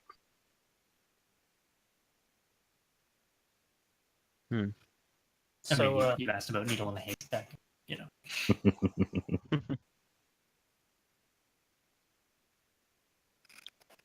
Except for mine's worse because you can't really find the haystack in question, let alone the needle inside haystack. Okay, so where does this lead us? you know that. Yeah, so currently you know that somebody who was associated with James was just murdered with a very, very lethal, very rare poison. You assume by a blow dart, but it could have been, well, anything. Could have been But a the blow dart three is stray definitely children right. or blow dart. Children slash half elf or halfling, Exactly. which they saw James, so they know he's alive. Which they saw me next to him, so they know I him. Oh, great! Now I have to look out for needles. Would appear I've endangered all of you. Yeah. So, like I said, who do you have a grudge or has a grudge against you? This in the butt. I don't know. Oh, Anyone? fantastic.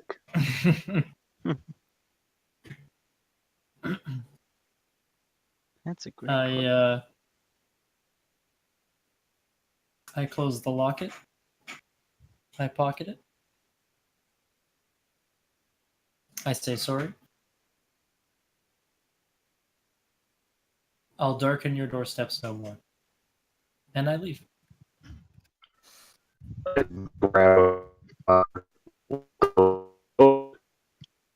Oh, crud, Robot Man. Whoa, buddy. You're roboting real hard, dude. Is that you, Queen? Is Queen joining us? Probably. Alright, you're gonna have to repeat everything. Well, sorry. I grab him by his collar. Like, Ooh, Oh, robot God. again, buddy. one second. One Yeah. second here.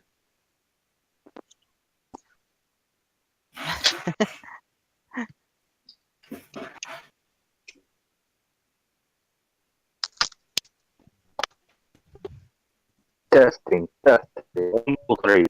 Mm-mm. Every once in a while, you robot. One. Uh-oh. Okay. Okay. Okay. Okay. Okay. Okay. I grab him by his collar. I say, "Don't be stupid. We figure this out." Alright. What's it matter to you? Well, I don't know. Maybe you travel with me long enough, I take a little liking to you. No matter how annoying you are. That kind of speed. Besides, aren't you a man of stature? This is something you need to figure out.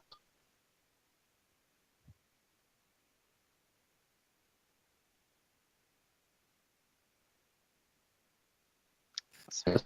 No? That was just silent all of a sudden. Forever. I think I'm a It man is of 2 many years of things. yeah, as you have more than one told us, but maybe you should actually fly up to it. This would be a lot easier if you weren't cutting up so much. Yeah, I don't know why you're roboting so hard, man. I switched mics. Oh. No, but what'd you I say? don't, You I don't said- think it's the mic. I think it's the internet connection. Yeah, it is. Uh, AT&T I'm- throttling your bandwidth, Kappa. Oh yeah, there we go.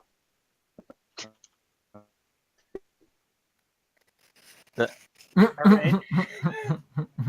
We've brief intermission, folks. Anybody who's still with us, we have And we're back, ladies and gentlemen. here We're live in 3, Yeah, sorry. 2, 1. I cut it off and restarted it. See Oof. okay. Where was No. I? No. Oh boy. Oh No. boy. It doesn't stop, buddy. Has hell been unleashed? The Okay. machines have Okay. machines have taken So over.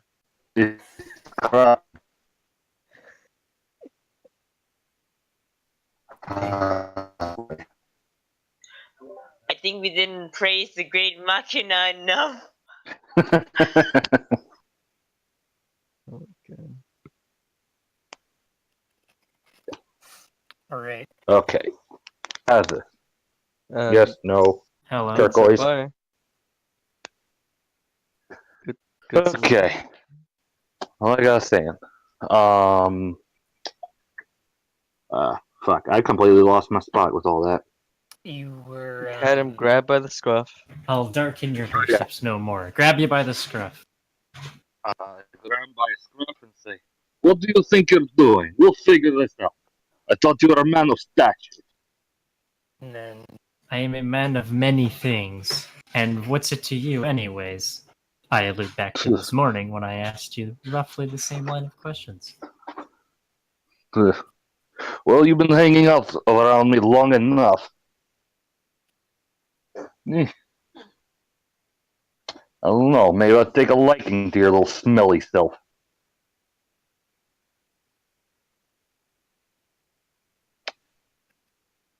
Am I roboting? No. No, you're good. there we got it.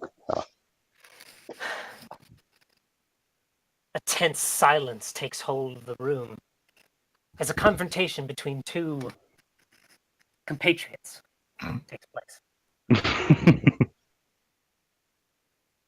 Like I said before, I think probably James is contemplating. We cut back to Wellspur playing another very, very Body melodious. jiggle. Yeah, still going down, still racking that money in. I put a little like bowl in front of where I'm playing so people can drop me some coins, you know. Oh yeah, Does it people say were like, milk on it? Cream. yeah, playing- people were throwing you like even with your first song, like there were some people like tossing you some coins here and there. So you got a bowl there.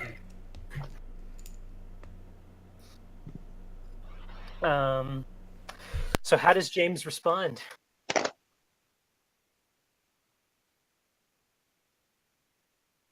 Yeah. Mhm. It seems we all have our demons. Perhaps Aye. we should help each other to eliminate them. This might be more true than you think. And I kind of slap his hands and Yeah. and walk out the door. Amrock kind of looks back at the smudged circle and like, yes, maybe more true than we think. And And before the door gets closed, I wait until they both turn their backs like away from me. Amrock standing in the room. Yep. In my bedroom that you guys bombarded and barged your way in. Shh, it's okay. Yeah. Okay, get out. Alright, don't rush me. Don't rush me. Stop touching my shit and get out. it is seance night. A lot of shit went down. Oh my god, that's funny. By the way, did Amarock's room stink of sulfur by chance? Brimstone. Maybe little bit, just a little bit. The weird frost on some of the windowsills and. What are you doing? I mean, I assume there's going to be obvious signs of stuff. No, that wouldn't be there. No, actually, the room actually looks pretty immaculate. That's the only thing you saw was just melted candles and now a smudged circle. Room was We're talking about a immaculate. guy who carries around tabaxi oils with him. You can imagine he uses them quite often. Yeah, it probably smells delicious in there. Yeah, he's gonna have some pickled meat, if you know what I'm saying. No.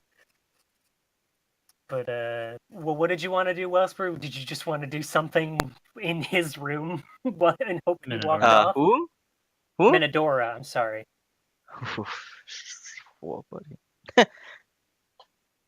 uh, Not really. Minodora's room. It's for like.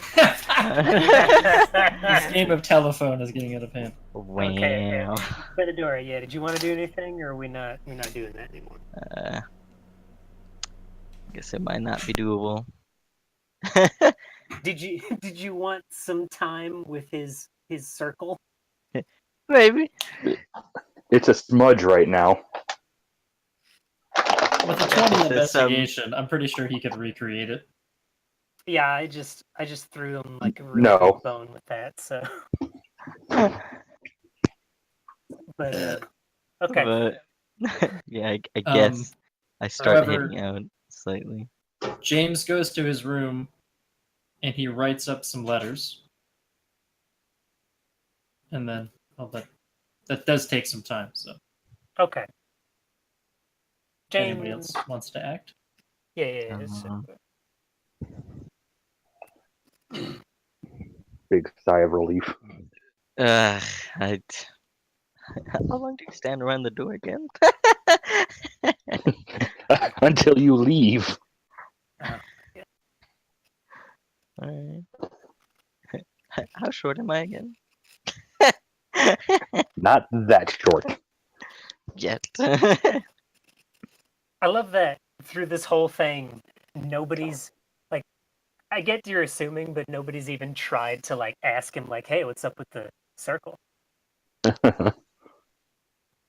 rather not Everybody ask. being all sneaky and not one. At least. Like, I nobody get that tries to ask him any questions. Is he just that intimidating? Is that what it is? No. I like to have some secrets. People assume. It's fine.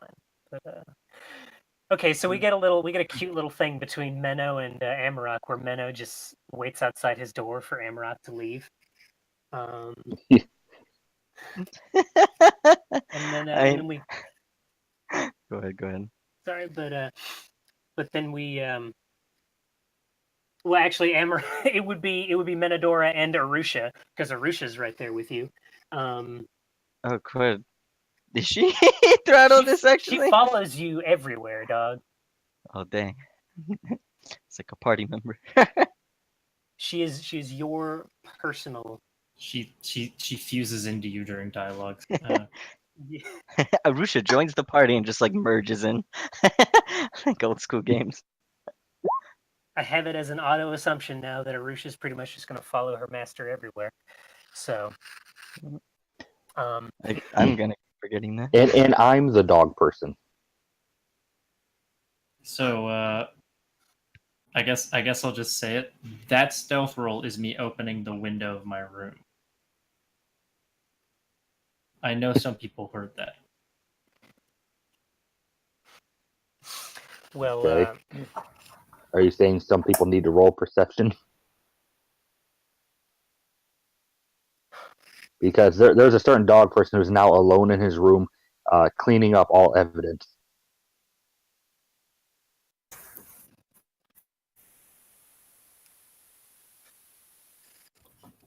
all right. And by some people, I mean Menador, because Menador mentioned they have a 16 passive perception due to. Okay, if I wanted to play this as like actually realistically as possible, then the people with the dog and the cat ears would have heard you before anybody else. Yeah, I was gonna say I don't think it's that likely from a Right. closed door that I'd hear you as well But because this is a game, without really. being- Alabaster's playing music downstairs. No way she heard. And through Exactly. 2 closed doors, I don't think the dog's going to hear it anyways. How is Yeah, but you're everybody's far passive away. perception so freaking high? Listen, we I need live in something. We can't all be beefcakes. I know, but everybody's passive perception is like 15 and above, and mine is just like 10. I mean, mine was intended to be that sort of stuff, like to deal with that sort of thing. Yeah, so Possibly. Manadora, you're left with the decision. You heard the conversation. Do you wait to get into Amarok's room, or do you Wait. investigate mine? I wanna. I'm trying to think. Pick a room to investigate. I wanna think. I'm trying to think. I got options I can do. There's too many. You do have a You subordinate. do very little of that as of late. What's that? Do very little of thinking. What do you mean? He just dissed you. Dang, man, that's rough. I thought you were my sidekick, dude. And how Then you're but at least really you have, at insane. least you need, which you don't have right now. So indecisive you are. I love how it's like pick between two options, you and your compatriot. Mmm. I don't know. This is rough. I Boy, want oh to. boy. What would me and my friend do if we had to pick two different things? Okay, Ah. so one of the players are essentially leaving the party right now. So what seems more alarming? All right. I mean, that's Bye. not true. Arusha, You don't know I'm leaving. I open a Arusha, window and leave some you wanna- letters. Arusha, you No wanna one go? knows I wrote letters. I just, I do. I'm your god. I know you wrote letters. Arusha, you wanna go follow James? I guess. Risk getting stabbed by that fucking midget? You're like 3 times its size. What are you afraid of? Him stabbing me in my vagina. Oh my Oh. god. Amarok opens the door. Keep I it don't down think- out here. I don't think our species are compatible. It caught me off guard. Hey, I mean humans can breed with dog people now. You never know.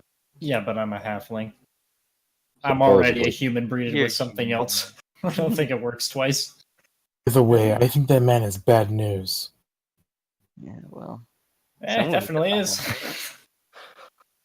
If we go after him, we may have to fight him at some point. That's my assumption. I have no intentions of fighting right now, but I do want to talk to this little softy over here. All right. Well, Okay. off into the night I go. So James, Bye. what you do that nobody else knows what happens, I guess, is you leave your letters and you open your window and you hop outside. And I wander down to the dock to the orphan that I first paid off near the near the shipping yard for the crown. And I start gathering my information using him as a little scout, and I hide out in his little rundown shack. Okay. I'm just gonna cut you off right here. So before any of that, we're just gonna say that you scamper off into the night. We get a shot of you, or into the. I mean, it's actually Midday. it's midday. Scampers off into the midday. To the midday. It's still Into the- daytime. Into the sun. But it rained yesterday a little bit, so I mean, it's wet outside. Into the overcast. So yeah, okay. But yeah, so you go off, Clouds form as I start climbing out. and yeah, we get a shot of that. And okay, and then we we pull back and we get a shot of Amarok, I imagine, cleaning up his room or whatnot, and then Arusha and Minadora talking, and then we go back to Alabaster, who is cleaning up in Yeah, someone's got to fix this mess. How much money did I make? and then we are going to and then we're gonna I'm gonna have a zoom out, and then with James just going off and doing his thing, and Into then a crowded street, fading away. and yeah, you fade into the fucking it's like you walk. It's like you're in a little hallway, and then you walk into the crowd of people, and then nothing, and then we cut to credits right then and there. Alabaster, you make a tidy with that 21. You make a tidy. 21 silver. you make a tidy. At least 56 gold. 56 Uh, gold? No, no, I'm dang. My I'm ears just- start burning, and I make a mad dash back to the tavern. And I take this musical muse with me. So 50. No, no, no, You 56 can gold. play any sea shanty you want, lass. Look, I just love doing this to you guys now because I know I'm gonna get an instant reaction. But you make like a decent, like about 11 gold, 11 gold? which is still good. Which is still great. It's fucking insane. But I mean, you're Was playing he in one of the stripping? nicer. You're playing in one of the nicer taverns, and It's true. They and charge a that's- gold that's- per night. Yeah, and that's just your fucking. That's just your tip. She Oof. pays you. She pays you a solid 30 gold, so you make a decent paycheck. I'm 41 GP. 60s. You could, gonna polish off my little flute. Alright, alright. That's all mine. Nobody gets it. This is going to feed my Heroin addict Your lack of addictions. your emotional dependencies. You gotta take those Yeah, for that. yeah, that's going to feed my bad habits and my drinking from trying to know what emotions are. So bring me a fucking big bottle of beer. Oh yeah. Do they have bottles? Aren't they Do just they have like pitchers and Yeah, bring me a pitcher Glasses then. and mugs. Jesus, not beer, ale. Kegs. It's gotta be really strong. just get a barrel. Just get them to roll a barrel out for you. Okay, wanna girl. just- No. Man, it's not that expensive. Come on, let me take a look here. It's not a matter of expense, but But you should that's- be able to drink everything. It was literally a that's- matter of expense. But that's game, fellas. So I'll. What'd you think? What was it? What was it this time? I know last time it was boring. Like what was the verdict this time? I think last time was boring. Everybody's backstory is falling apart. Well, we're getting into it now, No, aren't we? mine- Yeah. Nobody Mine's- got into mine. Mine's I'm fun. free. Or I'm free. Alabaster didn't do much.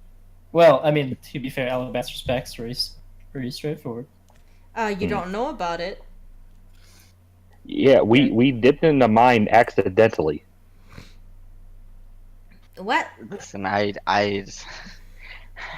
See, the, I had and the a- really funny thing is that I haven't read any of the Draconomicon stuff because I don't want to taint my knowledge with my character's knowledge because they should be the same.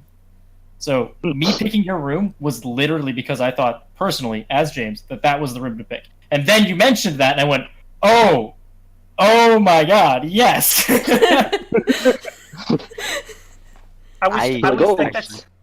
That's what I was trying to say.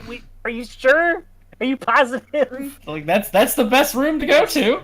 And I was like, "Oh, that's why you don't want He's me the in most- there."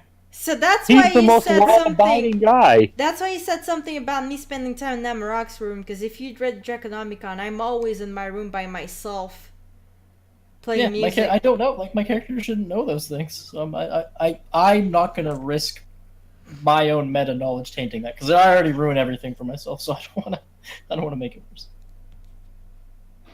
Yeah, you I had just picked the right actually one. forgotten. My disguise is perfect. I had completely forgotten that was a dare to begin with. Well, Amarok came down all roughed up, had his all brand new medallion on.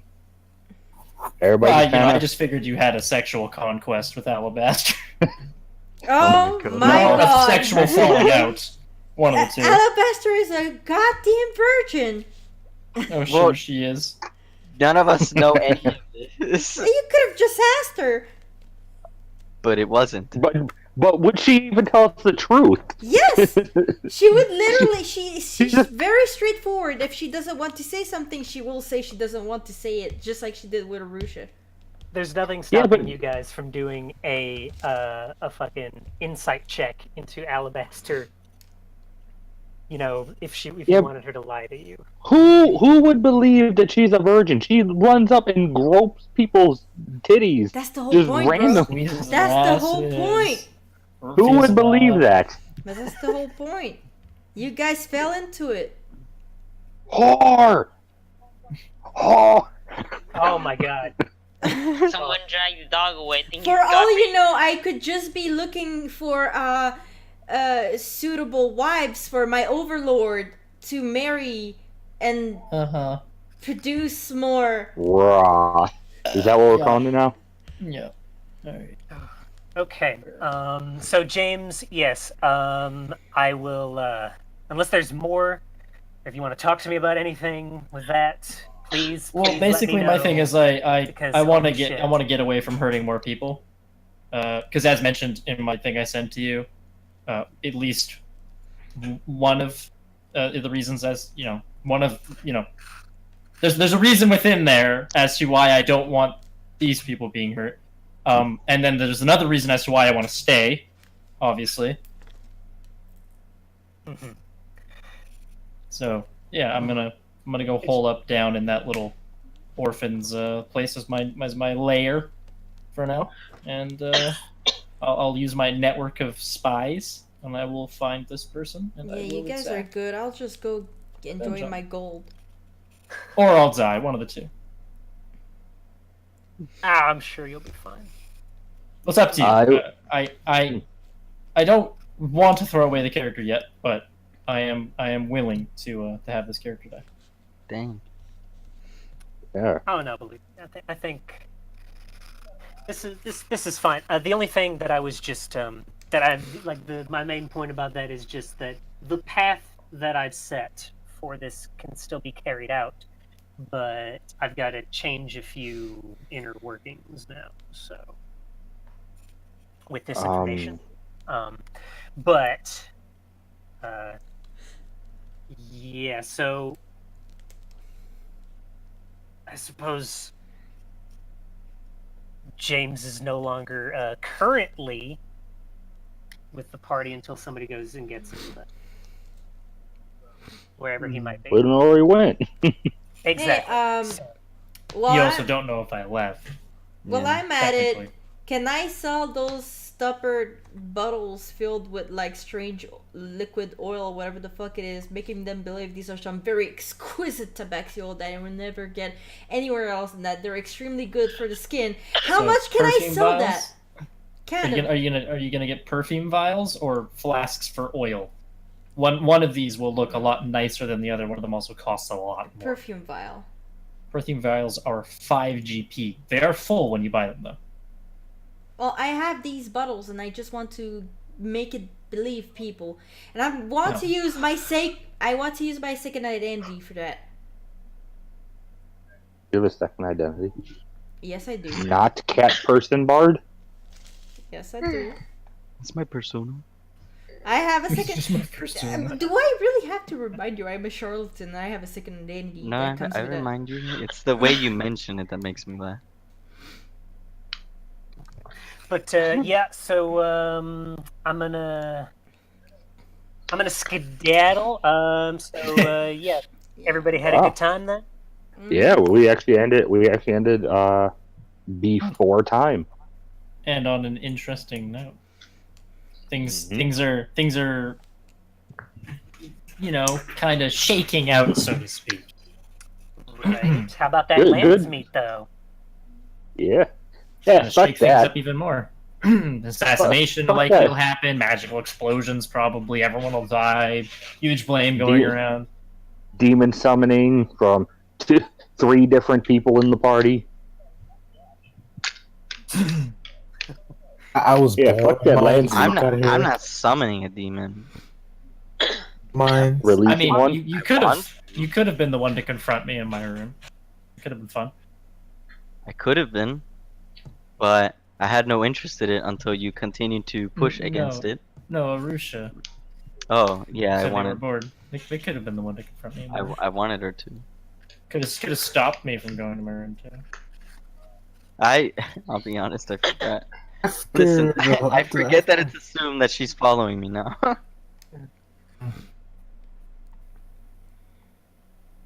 It's okay though. It's funny. It's Yeah, gonna be my interesting. character's not gonna fuck with your character counter. That's just good. That's a big wall right there. Rebellious teen, afraid of a little midget. Got it. Oh, sorry. Have fun. My bad. I'm sorry. But all right, fellas. I love you guys, and So he's like, I get the gotta. fuck out of this one. Well, no. I mean, it's actually 2 o'clock now, and I can get myself at least 5 hours. So I think that's great. Oh, Sounds good, man. rest well, my friend. Yep. Good night. Good night, everybody. Good night. Good night, my friends. Oh, fuck. Mm.